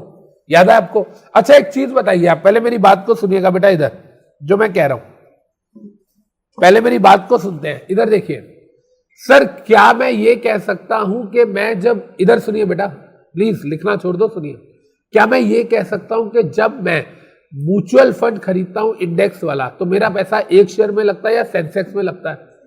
सेंसेक्स में लगता है। हाँ या ना? तो एक शेयर में लग रहा है या बहुत सारे शेयर्स में लग रहा है? बहुत सारे। क्या मैं सेंसेक्स को एक बास्केट बोल सकता हूं कि उस बास्केट में 30 स्क्रिप्ट्स हैं और 30 स्क्रिप्ट में से कोई बड़ी कंपनी है कोई छोटी कंपनी है, उसमें प्रोपोर्शनेटली मेरा पैसा लग रहा है? हाँ या ना? यस और नो? लेकिन मजे की बात क्या है, सुनिए, मजे की बात यह है कि जब मैं इंडेक्स म्यूचुअल फंड खरीदता हूं, अब सुनिएगा, बड़े इंपॉर्टेंट बात बोल रहा हूं, जब मैं इंडेक्स म्यूचुअल फंड खरीदता हूं तो वहां पर डिसीजन मेकिंग किसकी होती है? एएमसी की होती है। लेकिन कभी कभी होता है कि मैं डायरेक्टली भी अपने ब्रोकर को बोलता हूं कि मेरा पैसा सेंसेक्स में लगा दो, म्यूचुअल फंड के थ्रू नहीं करा, मेरे 2 लाख रुपए सेंसेक्स में लगा दो। हो सकता है ऐसा? तो अगर मैं डायरेक्ट इन्वेस्टमेंट कर रहा हूं ब्रोकर या डीपी के थ्रू तो भी प्रोपोर्शनेटली पैसा लगेगा। हाँ या ना? लेकिन अब सुनिए ध्यान से, कहता है जो सेंसेक्स में 30 शेयर्स हैं, 30 शेयर्स, मान लो उसमें से मुझे 3 शेयर पसंद नहीं है, मैं कहता हूं यार इन 3 पे नहीं लगाना, 27 पे लगाना है, तो क्या मैं अपनी खुद की बास्केट क्रिएट कर सकता हूं? कहता है यस कर सकते हो। पॉइंट समझ आ रहा है आपको? यस और नो? इंडेक्स म्यूचुअल फंड पैसा लेके इंडेक्स में लगाएगा, हम खुद भी डायरेक्टली भी इन्वेस्टमेंट कर सकते हैं बिना म्यूचुअल फंड के इंडेक्स में, लेकिन अगर हम चाहते हैं कि हमारा पैसा सेंसेक्स में लगे और हमारा जो 2 लाख रुपए हमने दिए या 1.5 लाख रुपए दिया, जो भी हमारा इन्वेस्टमेंट अमाउंट है उसको हमने सेंसेक्स में लगाया, तो हम नहीं चाहते कि ये 3 शेयर हमें बेकार लग रहे हैं, तो क्या हम खुद की बास्केट क्रिएट कर सकते हैं? कहता है यस कर सकते हैं। समझ आ रही है बात? तो बास्केट ट्रेडिंग का मतलब क्या है कि आप एक सिक्योरिटी में पैसा नहीं लगा रहे, आप बहुत सारी सिक्योरिटीज में एक साथ पैसा लगा रहे हो अकॉर्डिंग टू वेटेज। तो वो कौन सी बास्केट है? उस बास्केट का नाम है इंडेक्स। इंडेक्स मतलब सेंसेक्स या निफ्टी। सिंपल सी बात है। यस और नो? देखिए यहां पे क्या कह रहा है, पहले एक बार देखते हैं, देखिएगा। In basket trading system the investors through the member or broker of the exchange are able to buy or sell all 30 scripts of the Sensex in one go in proportion of their respective weights in the Sensex. आ गई वही वाली बात? हाँ या ना? जवाब दो। The investors can create their own baskets by deleting certain scripts from 30 scripts in the Sensex. Clear है? And also a place orders by entering value of Sensex portfolio with minimum value of 50,000 for each order. ये बात समझ आ गई? 50,000 रुपए से कम आप invest नहीं कर सकते बास्केट ट्रेडिंग सिस्टम में या इंडेक्स में। यस और नो? तो इंडेक्स में जब मैं अपने ब्रोकर को ऑर्डर प्लेस करूंगा मेरा सेंसेक्स खरीद लो, तो कम से कम वो जो वैल्यू है अमाउंट वो 50,000 होनी चाहिए। यस और नो? हाँ या ना? Investor can alter the weights. ये वाली बात समझो। पहली बात तो कह रहे हैं कि भाई अगर 30 है, 30 में से मैं चाहता हूं 25 में पैसा लगे, मैं 5 को हटा सकता हूं। जब मैं वो 5 को हटा दूंगा तो उन 5 में जो वेट था वो पैसा बच गया। वो पैसा मैं बोलूंगा यार ये 5 में, मैं बोलूंगा ये 5 स्क्रिप्ट हटा दो, इसमें से 30 में से ये वाले 5 शेयर हटा दो, तो मान लो किसी का 2% वेटेज था, किसी का 1.5%, ऐसे 5 का मिला के 8% था। मैं बोलूंगा ये 8% है, रिलायंस में बढ़ा दो। इसका मतलब जब मैं अपनी खुद की बास्केट क्रिएट कर रहा हूं तो मैं कुछ स्क्रिप्ट को डिलीट कर रहा हूं और जो स्क्रिप्ट डिलीट हो रहे हैं उनका वेट मैं किसी और अच्छे शेयर में वेट इंक्रीज कर सकता हूं। हाँ या ना? यस और नो? जी रिलायंस की वेटेज है 11%, जी इस शेयर की है 4%, ये वाला हटा दो, रिलायंस की 15 कर दो। यस और नो? तो देखिए, investors can alter the weights of securities in such profiled baskets and enter their own weights. Clear है? समझ आ गई कहानी? डन? यहां तक हम लोगों ने नोट डाउन करना है, इसके आगे का हमारे काम का नहीं है। क्योंकि ये न्यू कोर्स में दे नहीं रखा हमारे लिए। समझ आ रही है ये बात? ये ओल्ड कोर्स का मॉड्यूल है। इधर देखिए, ये ओल्ड कोर्स का मॉड्यूल है। अगर आप देखेंगे तो capital market and security law, CMSL, SLCM का नहीं है, लेकिन हमारे लिए इंपॉर्टेंट है ये टॉपिक, एग्जाम में आ सकता है, इसलिए हम लोग इसको उतना लिख रहे हैं जितना हमारे लिए रेलेवेंट है। तो इसको आप लोग यहां तक नोट डाउन कर लीजिए। ठीक है बच्चे, समझ आ गई कहानी? अच्छा, टॉपिक क्लियर हो गया? ये यहां से नोट डाउन करना है बस, जो मैंने ब्रैकेट में लिखा है। इधर बात क्लियर है? बच्चे सुन लो दोबारा से, बात क्लियर है कि सर जैसे हम म्यूचुअल फंड में पैसा लगाते हैं और म्यूचुअल फंड एक शेयर में पैसा लगाता है, उसकी जगह इंडेक्स म्यूचुअल फंड होता है जो पूरा का पूरा पैसा इंडेक्स में लगाता है। इंडेक्स में लगाता है तो सर इसका मतलब हमारा पैसा कहां जाता है? उन 30 कंपनीज में चला जाता है, उसी रिस्पेक्टिव वेटेज में, प्रपोर्शन में चला जाता है। सर जैसे हम म्यूचुअल फंड के थ्रू इंडेक्स म्यूचुअल फंड खरीदते हैं, वो इंडेक्स में पैसा लगाता है, क्या हम डायरेक्टली भी इंडेक्स में पैसा लगा सकते हैं? यस। उससे हमने एक शेयर खरीदा या 30 में इन्वेस्टमेंट कर दी, 30 में, इसीलिए इसको क्या बोला जाता है? बास्केट ट्रेडिंग सिस्टम बोला जाता है। सिंपल सी बात है। सर बास्केट ट्रेडिंग सिस्टम क्यों? क्योंकि हमने एक साथ 30 शेयर इन्वेस्ट कर लिए। सर क्या हम अपनी खुद की बास्केट क्रिएट कर सकते हैं? कर सकते हैं। क्या हम उसमें डिलीशंस कर सकते हैं? कर सकते हैं। सर डिलीशंस करके क्या हम अपने हिसाब से वेटेज को भी ऑल्टर कर सकते हैं? यस, कर सकते हैं। क्लियर है जी ये बात? डन, कर लो इसको।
बच्चे ये वाली बात तो क्लियर है ना कि हम अपनी खुद की बास्केट अगर क्रिएट करना चाहते हैं तो वो डायरेक्ट ट्रेडिंग में कर सकते हैं, ब्रोकर या डीपी के थ्रू।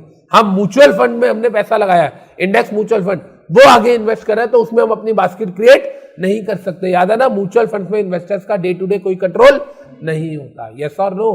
तो मतलब we can create our own basket in case of direct trading, not through mutual fund.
बच्चे ध्यान से देखिएगा प्लीज।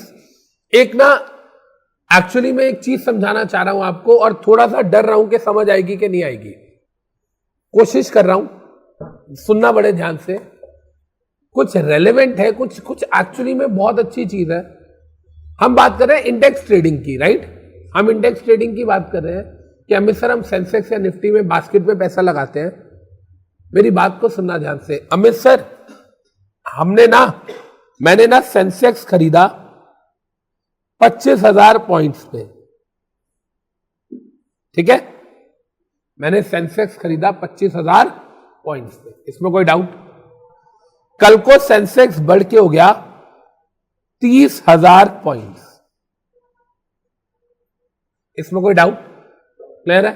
मैंने सेंसेक्स खरीदा 25,000 पॉइंट्स पे। शेयर देखो, एक चीज समझो आप, जब मैं शेयर खरीदता हूं, इधर सुनिएगा जो मैं कह रहा हूं, जब सेंसेक्स 25,000 पॉइंट चल रहा था, बेटा इधर देखिएगा, जब सेंसेक्स 25,000 पॉइंट चल रहा था तब रिलायंस का शेयर 1,200 रुपए चल रहा था, इसमें कोई डाउट? जब सेंसेक्स 30,000 रुपए हो गया तो रिलायंस का जो शेयर है वो 1,800 रुपए हो गया, इसमें कोई डाउट? आप पहले ये बताओ कि अगर मैंने रिलायंस का शेयर खरीदा होता तो 1,200 का खरीदा होता और उसको बेच रहा हूं तो 1,800 में, 600 रुपए पर शेयर मुनाफा कमा रहा हूं, यस और नो? हाँ या ना? इसमें कोई डाउट? तो सर अगर मैंने रिलायंस का शेयर खरीदा होता 1,200 रुपए पे, 1,800 रुपए पे मैंने बेचा, तो मैंने कितना पैसा कमाया? 600 रुपए, यस और नो? लेकिन अमित सर मैंने सेंसेक्स खरीदा 25,000 पॉइंट पे, मैंने उसको सेल किया 30,000 पॉइंट्स पे, 5,000 पॉइंट प्लस, मैंने कितना पैसा कमाया क्या पता चल रहा है? मेरा क्वेश्चन समझो जो मैं कह रहा हूं, आया ना? सर मैंने रिलायंस का शेयर 1,200 रुपए पे खरीदा था और वो शेयर मैंने 1,800 रुपए पे सेल कर दिया, क्या मैंने 600 रुपए कमाए? पता चल रहा है? कैसे कैलकुलेट कर रहे हो? Sale price minus purchase price, yes और नो? 1,800 पे बेचा, 1,200 पे खरीदा था, 600 रुपए कमाए थे। लेकिन मैंने सेंसेक्स खरीदा था 25,000 पॉइंट पे, अब मैं सेंसेक्स बेच रहा हूं 30,000 पॉइंट पे, 5,000 पॉइंट का डिफरेंस है। अब इस 5,000 पॉइंट की वजह से मैंने कितने पैसे कमाए कैसे पता चलेगा? क्वेश्चन क्लियर है मेरा? यस और नो? अब सुनिएगा ध्यान से, इसके लिए आपको थोड़ा सा जुआ सीखना पड़ेगा, गैम्बलिंग। बचपन में कभी सट्टेबाजी करी है? किसी ने क्रिकेट मैच पे जुआ लगाया है? किसी ने क्रिकेट मैच पे गैम्बलिंग करी है? Raise your hand. हमारा क्वेश्चन समझ आ गया कि सर 1,800 का शेयर बेचा, 1,200 का खरीदा था, 600 रुपए कमाया, सबको कैलकुलेशन आती है। पर सर 30,000 पॉइंट्स पे सेंसेक्स बेचा, 25 पे खरीदा था, 5,000 पॉइंट्स अब बेचा, कितना कमाया पता ही नहीं चल रहा, यस और नो? अच्छा, बचपन में कितने लोगों ने क्रिकेट मैचेस पे शर्तें लगाई हैं? हाथ खड़े करो। बहुत सारे लोगों ने। सर कैसे लगाते थे आप शर्त? आप बैटिंग कैसे करते थे? हाँ जी, विनिंग और लूज, इंडिया जीतेगी पाकिस्तान जीतेगी, राइट? उस पर शर्त लगती थी। और किसी ने कोई और तरीके से शर्त लगाई? पर रन, मतलब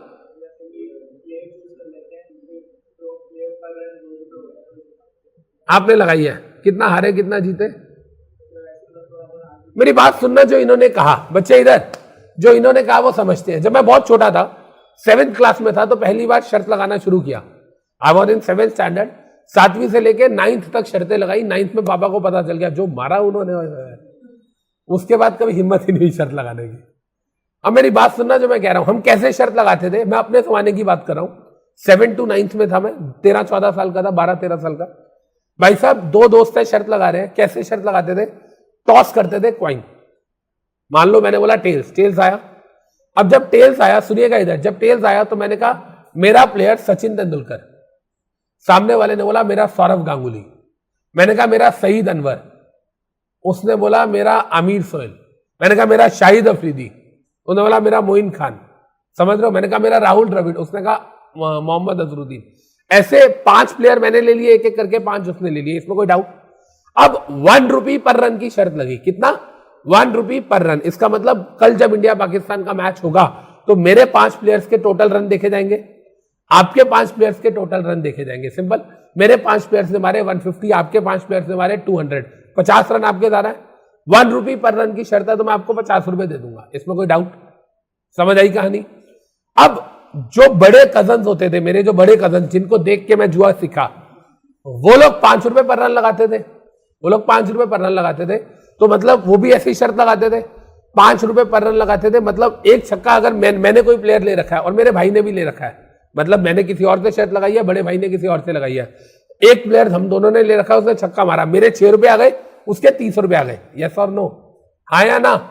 सबसे बड़ा भाई है, उसने भी वो प्लेयर ले रखा, वो 100 रुपए पर रन लगा रहा है, तो उसके प्लेयर ने भी छक्का मारा, तो मेरे पास 6 रुपए आए, बड़े भाई के पास 60 रुपए आए, मान लो 10 रुपए पर रन, और सबसे बड़े के पास 600 रुपए आए, यस और नो। क्या मैं कह सकता हूं प्लेयर वही है, रन उतना ही मार रहा है, लेकिन सबका जो जुए का लेवल है वो अलग अलग है, उसकी वजह से प्रॉफिट और लॉस बढ़ रहा है, हाँ या ना, यस और नो। और बड़ा भाई इतना मारता था हम लोगों को, जब मैंने युवराज सिंह ले रखा है, उसने छक्का मारा, 6 रुपए आ गए, वो 1000 रुपए पर रन खेल रहा है, उसने किसी और को दे रखा, उसने छक्का मारा, उसके 6000 गए, यस और नो।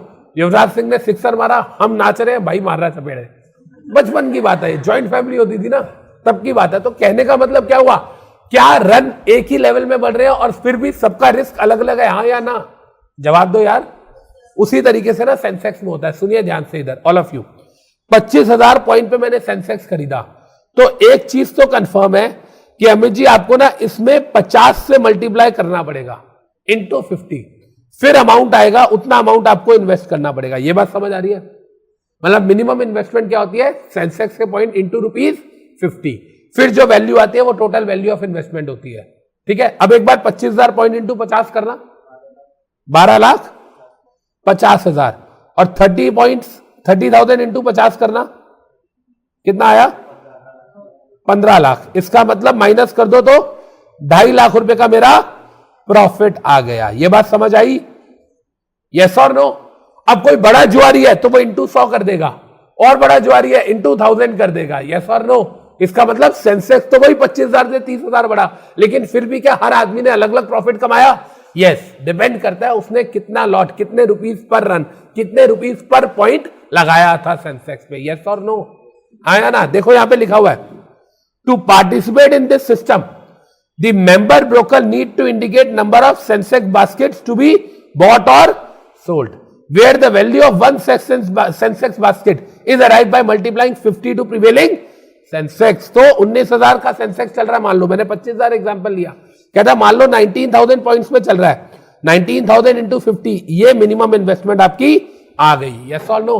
कल को आपने 21,000 पे बेचा तो 21,000 इंटू 50, वो जो डिफरेंस आ जाएगा वो आपका प्रॉफिट आ गया, यस और नो, हाँ या ना। ये मिनिमम 50, आप 50 करो, 100 करो, 500 करो, 1000 करो, आपकी मर्जी है, यस और नो। तो इसका मतलब क्या ऐसा हो सकता है कि सेंसेक्स में सेम एक ही मूवमेंट आई, उस एक मूवमेंट से सबको अलग अलग प्रॉफिट या लॉस हुआ, is it possible? Yes it is possible, yes और नो। समझ आ गई कहानी? तो वो क्रिकेट मैच के जुए वाले एग्जांपल से समझ आ गया, हाँ या ना। 1 रुपया पर रन लगा रहे हो, या 2 रुपए, या 5 रुपए, या 10 रुपए, आपकी मर्जी है, यस और नो। मतलब ऐसा हो सकता है कि जो प्लेयर मैंने लिए वही मेरे भाई ने लिए, राइट। मेरे प्लेयर्स का 150 स्कोर, उसका भी 150 स्कोर, लेकिन मेरे प्लेयर्स में 1 रुपए पर रन था तो मैं सामने वाले से 50 रुपए आ रहा, मेरा भाई 500 आ रहा, खुद किसी और का भाई 5,000 आ रहा, यस और नो, हाँ या ना। तो मतलब क्या, सेंसेक्स में हम जब भी इन्वेस्ट करेंगे तो पॉइंट समझ आ गया कैसे इन्वेस्ट करेंगे, पॉइंट्स इंटू रुपीज, वो रुपीज कम से कम 50 होगा, it can be more than that, फिर आपका सेलिंग प्राइस आएगा, उसमें हम डिफरेंस करेंगे, जो आ जाएगा वो आपका प्रॉफिट हो जाएगा, यस और no. Any doubt in this? Nikita ji शक्ल पे 12 बजे हुए क्यों, जल्दी बताइए। मैम सेंसेक्स कितने पॉइंट पे खरीदा, कितने पॉइंट्स पे खरीदा?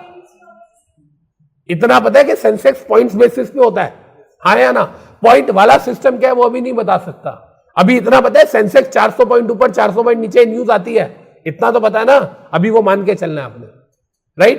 तो जितने पॉइंट्स पे मैंने सेंसेक्स खरीदा इनटू जितना मेरा बास्केट का मैं प्राइस लगा रहा हूं, हाँ यस और नो। 25,000 पॉइंट्स इंटू 50 भी हो सकता है, इंटू 100 भी हो सकता है, लेस देन 50 नहीं हो सकता, यस और नो, क्लियर है। तो इसका मतलब किसी ने 25,000 पॉइंट्स पे खरीदा, 30,000 पे बेचा, उसने इंटू 50 करा था, किसी ने इंटू 100 करा था, तो सेम मूवमेंट ऑफ सेंसेक्स की वजह से अलग अलग लोगों को अलग अलग प्रॉफिट हो सकता है, राइट बच्चे, क्लियर है। तो बास्केट ट्रेडिंग में ये वाला पैराग्राफ विद दिस एग्जांपल भी नोट कर लो।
बेटा मेरी बात सुनिएगा, ये बच्ची कह रही है कि सर यह 50 रुपये ये इंटू 50 है, अब इंटू 50 है या इंटू 100 है या इंटू 1000 है, ये कैसे डिसाइड करेंगे हम? ये तो आपका रिस्क टेकिंग कैलिबर है कि आप कितना जुआ खेलना चाहते हो। मेरी बात सुनना इधर, एक बार मैं गोवा में कैसीनो गया, जब मैं कैसीनो गया तो वहां पर एक टेबल था, कभी देखा आपने वो गेम बॉल घुमाते हैं, देखा है बॉल घुमाते हैं वो नंबर पे आ जाए, उस गेम को बोलते हैं रूले। मेरी बात सुनना, लिखना छोड़ो, उस गेम को बोलते हैं रूले। वहां पर ना एक टेबल था जिस टेबल पे बड़ी भीड़ लगी हुई थी, एक टेबल था जो खाली था, मैंने दोनों पे रूले थी, वही घुमाने वाली गेम। मैं कह यार इस पे इतनी भीड़ है और ये खाली है क्यों? उसने बोला कि सर ये वाली जो टेबल खाली है, मैं उसके पास गया, मैं कहा सर आपके पास कोई आ क्यों नहीं रहा? कहता सर ये जो टेबल है ना मिनिमम 1 लाख रुपीज की है, मतलब कम से कम आप 1 लाख रुपए लगाओगे जुए में, यस और नो? बाकियों में सर 2-2 हजार रुपए है मिनिमम। इसका मतलब क्या हुआ, क्या हर टेबल की मिनिमम लिमिट है? मैक्सिमम तो कोई लिमिट ही नहीं है। अब 1 लाख वाली टेबल है, मतलब कम से कम 1 लाख का जुआ लगाओगे आप। अब आप 1 का लगाओ या 10 का, कोई दिक्कत तो नहीं है, 1 से कम का नहीं लगा सकते। उसी तरीके से ये जो सेंसेक्स है, सेंसेक्स में कह रहे हैं जब आप ट्रेडिंग कर रहे हो तो मिनिमम इंटू 50 होना चाहिए, हाँ या ना? जो पर पॉइंट पे आप प्राइस लगा रहे हो वो कम से कम 50 रुपए होना चाहिए, उससे कम नहीं हो सकता। ज्यादा आप 1000 रुपए लगाओ, क्या दिक्कत है? यस और नो? तो जो मिनिमम लिमिट है, जब आप सेंसेक्स खरीदोगे तो पर पॉइंट पे जो आपकी इन्वेस्टमेंट है वो ₹50 होनी चाहिए, यस और नो? राइट, मिनिमम है, it can be more than that as well. Done?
बच्चे अब फाइनली हम लोग लास्ट क्वेश्चन पे आ रहे हैं, इसके बाद हमारा म्यूचुअल फंड कंप्लीट हो जाएगा।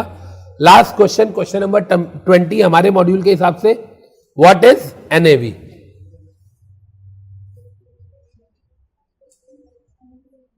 बच्चे इधर देखिएगा ध्यान से, ऑल ऑफ यू। ये बात कर रहा है व्हाट इज एनएवी। एनएवी क्या होता है ये हमें पता है, राइट? ये भी पता है कि 2 न्यूज़पेपर में जाती है, मैंने आपको बताया था कि NAV has to be published in 2 newspaper, 2 daily newspapers, yes और नो? और आपको पता है, इधर सुनिएगा ध्यान से, हर कंपनी को नेट एसेट वैल्यू जो है वो अपनी पब्लिश करनी पड़ती है, ये बात समझ आ रही है? और जो पब्लिश करनी पड़ती है वो नेशनल न्यूज़पेपर में करनी पड़ती है, हाँ या ना? और नेशनल का मतलब क्या होता है? नेशनल का मतलब होता है ऐसा न्यूज़पेपर जो 3 या उससे ज्यादा स्टेट्स के अंदर सर्कुलेट होता है। लिख लीजिए ये बात प्लीज। नेशनल न्यूज़पेपर मींस वो न्यूज़पेपर जो 3 और मोर स्टेट्स में जो सर्कुलेट होता है उसको हम बोलते हैं नेशनल न्यूज़पेपर। ठीक है बच्चे? अच्छा इधर देखिएगा ध्यान से, ऑल ऑफ यू। कहता है नेट एसेट वैल्यू होती है net asset of the scheme divided by number of units. क्या ये हम पढ़ चुके हैं भाई? 15 लाख डिवाइडेड बाय 1 लाख, हाँ या ना? 16 लाख डिवाइडेड बाय 1 लाख। तो जितनी हमारी वैल्यू आ रही है पहले उसमें से एक्सपेंसेस माइनस करेंगे और फिर जो आ जाएगा divided by number of units करेंगे, यस और नो? और ये वाला फॉर्मूला याद आ रहा है, market value plus receivables plus other accrued income plus assets minus accrued expenses या ऑल लाइबिलिटीज, हाँ या ना? मार्केट वैल्यू प्लस रिसीवेबल्स या प्लस एसेट्स माइनस लाइबिलिटीज। पढ़ा था हमने ये वही वाला जो 4200 करोड़ वाला न्यूमेरिकल करा था, यस और नो? हाँ या ना? क्लियर है ये बात सबको? अब यहां पर देखिए ये वाली बात क्या कह रहा है, कह रहा है सर एनएवी का कट ऑफ टाइमलाइन क्या होता है? एनएवी का कट ऑफ टाइमलाइन, अभी मैंने आपको एक चीज बताई थी जो मैंने आईएएफ में बताई थी, इंस्टेंट एक्सेस फैसिलिटी में, कि 3 बजे से पहले करोगे तो ये वाला प्राइस आएगा, 3 बजे के बाद करोगे तो ये वाला प्राइस आएगा, बताई थी मैंने आपको, हाँ या ना? सर वो जो आपने बताया था कि 3 बजे से पहले वो डे या पिछले वाला दिन, 3 बजे के बाद वो डे या next day, which ever is lower. Sir वो किसके लिए था, सारी ट्रेडिंग के लिए था या सिर्फ वो ई कॉमर्स और ई वॉलेट के लिए था? वो e commerce and e wallets के लिए था, हाँ या ना? सर नॉर्मल अगर हम ट्रेडिंग कर रहे हैं, हमने म्यूचुअल फंड खरीदा, ना ई वॉलेट के थ्रू ना ई कॉमर्स के थ्रू, तब कैसे प्राइसिंग कैलकुलेट होगी, तब मेरा बाइंग एनएवी कैसे माना जाएगा? समझ आ रही है ये बात? यस और नो? देखिए कहता है सर डिपेंड करता है, पहली बात ये जो टाइप ऑफ ट्रांजेक्शन दी गई है, कहता है सारी ट्रांजेक्शन दी गई है इक्विटी और debt except liquid funds. Liquid funds में वही आ जाते हैं जैसे मनी मार्केट म्यूचुअल फंड्स जो कि शॉर्ट टर्म के लिए होते हैं, हाँ या ना? पढ़ा था हमने, मनी मार्केट म्यूचुअल फंड में इन्वेस्टमेंट 1 साल से ज्यादा के लिए नहीं हो सकती। यस और नो? याद है? देखिए क्या कह रहा है इधर, ऑल ऑफ यू बच्चे इधर देखिए, कहता है अगर आपकी परचेज वैल्यू 2 लाख रुपए से कम है, परचेज वैल्यू 2 लाख रुपए से कम है, पहली बात 2 लाख रुपए से कम है, प्लस आपने बिफोर 3 PM लिया, बिफोर 3 PM, तो उसी दिन वाली एनएवी पे आएगा। ये बात समझ आ रही है? अगर 3 बजे से पहले लिया और 2 लाख रुपए से कम की इन्वेस्टमेंट करी तो सेम डे वाली एनएवी आएगी। इसमें कोई डाउट? पॉइंट समझ आ रहा है क्या बोल रहा हूं? अगर मैंने 3 बजे से पहले लिया बिफोर 3 PM और इन्वेस्टमेंट वैल्यू 2 लाख रुपए से कम है तो सेम डे की एनएवी आएगी। कहता है लेकिन अगर 3 बजे के बाद लिया तो नेक्स्ट डे की एनएवी आएगी। समझ आ रही है बात? और यहां पर नेक्स्ट डे लिखा है, next business day. Business day का मतलब क्या है? बिजनेस डे मतलब सैटरडे संडे नहीं आता इसके अंदर और बैंक हॉलीडेज नहीं आते। याद रहेगी बात? मतलब लॉ में डेफिनेशन दी गई है, बिजनेस डे मतलब जो नॉन बिजनेस डे नहीं है। लिखिए एक बार, business day means a day other than non business day. Business day means a day other than non business day. Business day means a day other than non business day. जो non business day नहीं है वो business day माना जाएगा। Right? Clear है बच्चे? और non business day कौन सा है लिख लो, weekends plus bank holidays. Weekends plus bank holidays. ठीक है जी, डन। खैर लिक्विड फंड्स तो हमारे कोर्स में ही नहीं है, ये तो पढ़ना ही नहीं, यहां तक पढ़ना है। अब देखिए आगे कह रहा है सर अगर हम, ये बात समझ आ गई ना कि अगर 2 लाख रुपए से कम की इन्वेस्टमेंट है और 3 बजे से पहले है तो सेम डे, 3 बजे के बाद है तो नेक्स्ट डे। हो गई बात खत्म? मतलब फ्राइडे को लिया हमने, सैटरडे संडे बंद है तो फ्राइडे को लिया 3 बजे के बाद, तो फिर कौन सा कैलकुलेट होगा? मंडे वाला प्राइस। यस और नो? जवाब दो। समझ आ रही है कहानी? अगर कहता है सर आपकी वैल्यू 2 लाख रुपए से ज्यादा है और 3 बजे से पहले लिया तो NAV of the business day on which funds are available for before और आफ्टर दोनों में सेम रूल है। देखो मतलब अगर 2 लाख रुपए से ज्यादा है तो देख लो 3 बजे से पहले लो या बाद में लो, रूल एक ही है। क्या कह रहा है? NAV of the business day on which funds are available for utilisation. इसका मतलब उस दिन की एनएवी लेंगे जिस दिन funds are available for utilisation, मतलब जिस दिन वो बांट रहे हैं, जिस दिन वो एनएवी यूटिलाइज हो रहा है। आप एक चीज बताओ ना, जो म्यूचुअल फंड्स होता है, सुनिएगा बड़े ध्यान से, अगर मैं प्रैक्टिकली बात करूं, जो म्यूचुअल फंड होता है वो पर डे पे एनएवी निकालता है, लेकिन वो पर डे पे ना डिस्ट्रीब्यूटेबल एनएवी नहीं निकालता। डिस्ट्रीब्यूटेबल एनएवी जो निकालता है वो अल्टरनेट डेज पे निकालता है। कब निकालता है? अल्टरनेट डेज पे। याद रहेगी ये बात? मतलब अल्टरनेट डेज पे वो निकालता है कि अगर एक होता है एनएवी, एक होता है डिस्ट्रीब्यूटेबल एनएवी। एनएवी हो गया हमारा कि जी ये आ रहा है हमारा एनएवी 15 रुपए आ रहा है, ठीक है। डिस्ट्रीब्यूटेबल का मतलब है, एक तो हो गया बेसिकली, अगर मैं आपको ऐसे कहना चाहूं, एक हो गया हमारा एयूएम, एक हो गया एनएवी। राइट? ये बात क्लियर है हमें? एयूएम डेली बेसिस पे निकलता है, उसमें से एक्सपेंसेस, कुछ एक्सपेंसेस तो ऐसे होते होंगे जो डेली बेसिस पे नहीं होते होंगे, हाँ या ना? क्या डेली बेसिस वाला एनएवी 100% करेक्ट होता होगा? क्या डेली एनएवी 100% करेक्ट होता होगा? क्योंकि कुछ एक्सपेंसेस तो फिक्स टर्म के भी होते होंगे, हाँ या ना? कुछ वेरिएबल एक्सपेंसेस भी होते होंगे, आज हुआ कल नहीं हुआ परसों फिर हो गया, यस और नो, हाँ या ना? तो कहता है सर जिस दिन NAV of the business day on which funds are available for utilisation. अब मैं इसको छोटा सा एग्जांपल देता हूं। मैंने म्यूचुअल फंड बेच दिए, मैंने म्यूचुअल फंड बेच दिए। जब मैंने म्यूचुअल फंड बेचे तो आप ये बताओ क्या इमीडिएटली मुझे पैसा मिलता है या 2-3 दिन के बाद मिलता है? जैसे डिपॉजिटरीज में पड़ा था T+2, हाँ या ना? तो इसका मतलब अगर मैंने आज बेचे तो पैसा मुझे T+2 में परसों मिलेगा, तो कहता है उसी दिन मैं उसे यूटिलाइज कर सकता हूं, तो कहता है वो दिन वाली एनएवी मानी जाएगी। यस और नो? हाँ या ना? पॉइंट समझ आ रहा है? अगर इसका मतलब समझ लो, अगर मोटी ट्रांजैक्शन है, अगर 2 लाख रुपए से ज्यादा की ट्रांजैक्शन है तो सेम डे वाला एनएवी नहीं लिया जाएगा। कौन सा लिया जाएगा? जिस दिन वो एनएवी का पैसा मुझे मिलेगा, मतलब T+2 2 वाला लिया जाएगा। Am I clear? जवाब दो। अगर 2 लाख रुपए से कम है और 3 बजे से पहले है तो सेम डे वाला, 2 लाख रुपए से कम है और 3 बजे के बाद है तो नेक्स्ट डे वाला। ये बात समझ आ गई? और 2 लाख रुपए से ज्यादा है और 3 बजे से पहले या बाद है, कोई फर्क नहीं पड़ता, कौन सा लिया जाएगा? T+2 वाला एनएवी। यस और नो? मतलब जिस दिन वो पैसा हमें मिल रहा है और हम उसे यूज कर सकते हैं। क्लियर है ये बात? जवाब दो। समझ आ रही है कहानी? अब देखिए सर, रिडम्पशन करते हैं तो रिडम्पशन या स्विच ओवर, स्विच आउट समझते हो ना? स्विच ओवर मतलब स्विच इन मतलब अंदर गए, स्विच आउट मतलब बाहर आ गए, राइट? एक ही बात है। अगेन कह रहे 3 बजे से पहले रिडीम करते हो तो सेम डे की एनएवी, 3 बजे के बाद करते हो तो नेक्स्ट डे की एनएवी। क्या इसके हिसाब से मैं कहना चाहूं तो मैं ये कह सकता हूं परचेज और रिडम्पशन में, इधर परचेज में 2 ऑप्शन है, अप टू 2 लाख और मोर देन 2 लाख, लेकिन रिडम्पशन में 2 लाख वाला कोई ऑप्शन नहीं है। हाँ या ना? याद हुई ये बात? दोबारा सुनिए सर, अगर सबसे पहली बात परचेज कर रहे हैं 2 लाख रुपए से कम का, तो टाइम देखेंगे, 3 बजे से पहले है तो सेम डे, 3 बजे के बाद है तो नेक्स्ट डे का एनएवी। हो गई बात खत्म। Next business day, Saturday Sunday और पब्लिक हॉलीडे नहीं आएगा। डन। सर बेच रहे हैं तो 2 लाख वाली कोई बात नहीं है, 3 बजे से पहले तो सेम डे, 3 बजे के बाद तो नेक्स्ट डे। ये वाली बात भी क्लियर हो गई। अच्छा सर, खरीद रहे हैं और 2 लाख रुपए से ज्यादा का तो चाहे बिफोर हो या आफ्टर हो, उसमें टाइम की कोई वैल्यू नहीं है, दोनों ही टाइम की कोई रेलेवेंस नहीं है। अगर 2 लाख रुपए से ज्यादा का है तो एनएवी कौन सी आएगी? जिस दिन हम पैसा यूटिलाइज कर सकते हैं, मतलब T+2 वाला। यस और नो? हाँ या ना? Am I clear? कहानी समझ आ गई? तो ये चीज हमारे एग्जाम में आई नहीं है आज तक, लेकिन क्या कभी आ सकती है? यस आ सकती है। आई होप याद हो गया। दोबारा सुन लो। खरीदते हुए क्या है? बेचते हुए क्या है?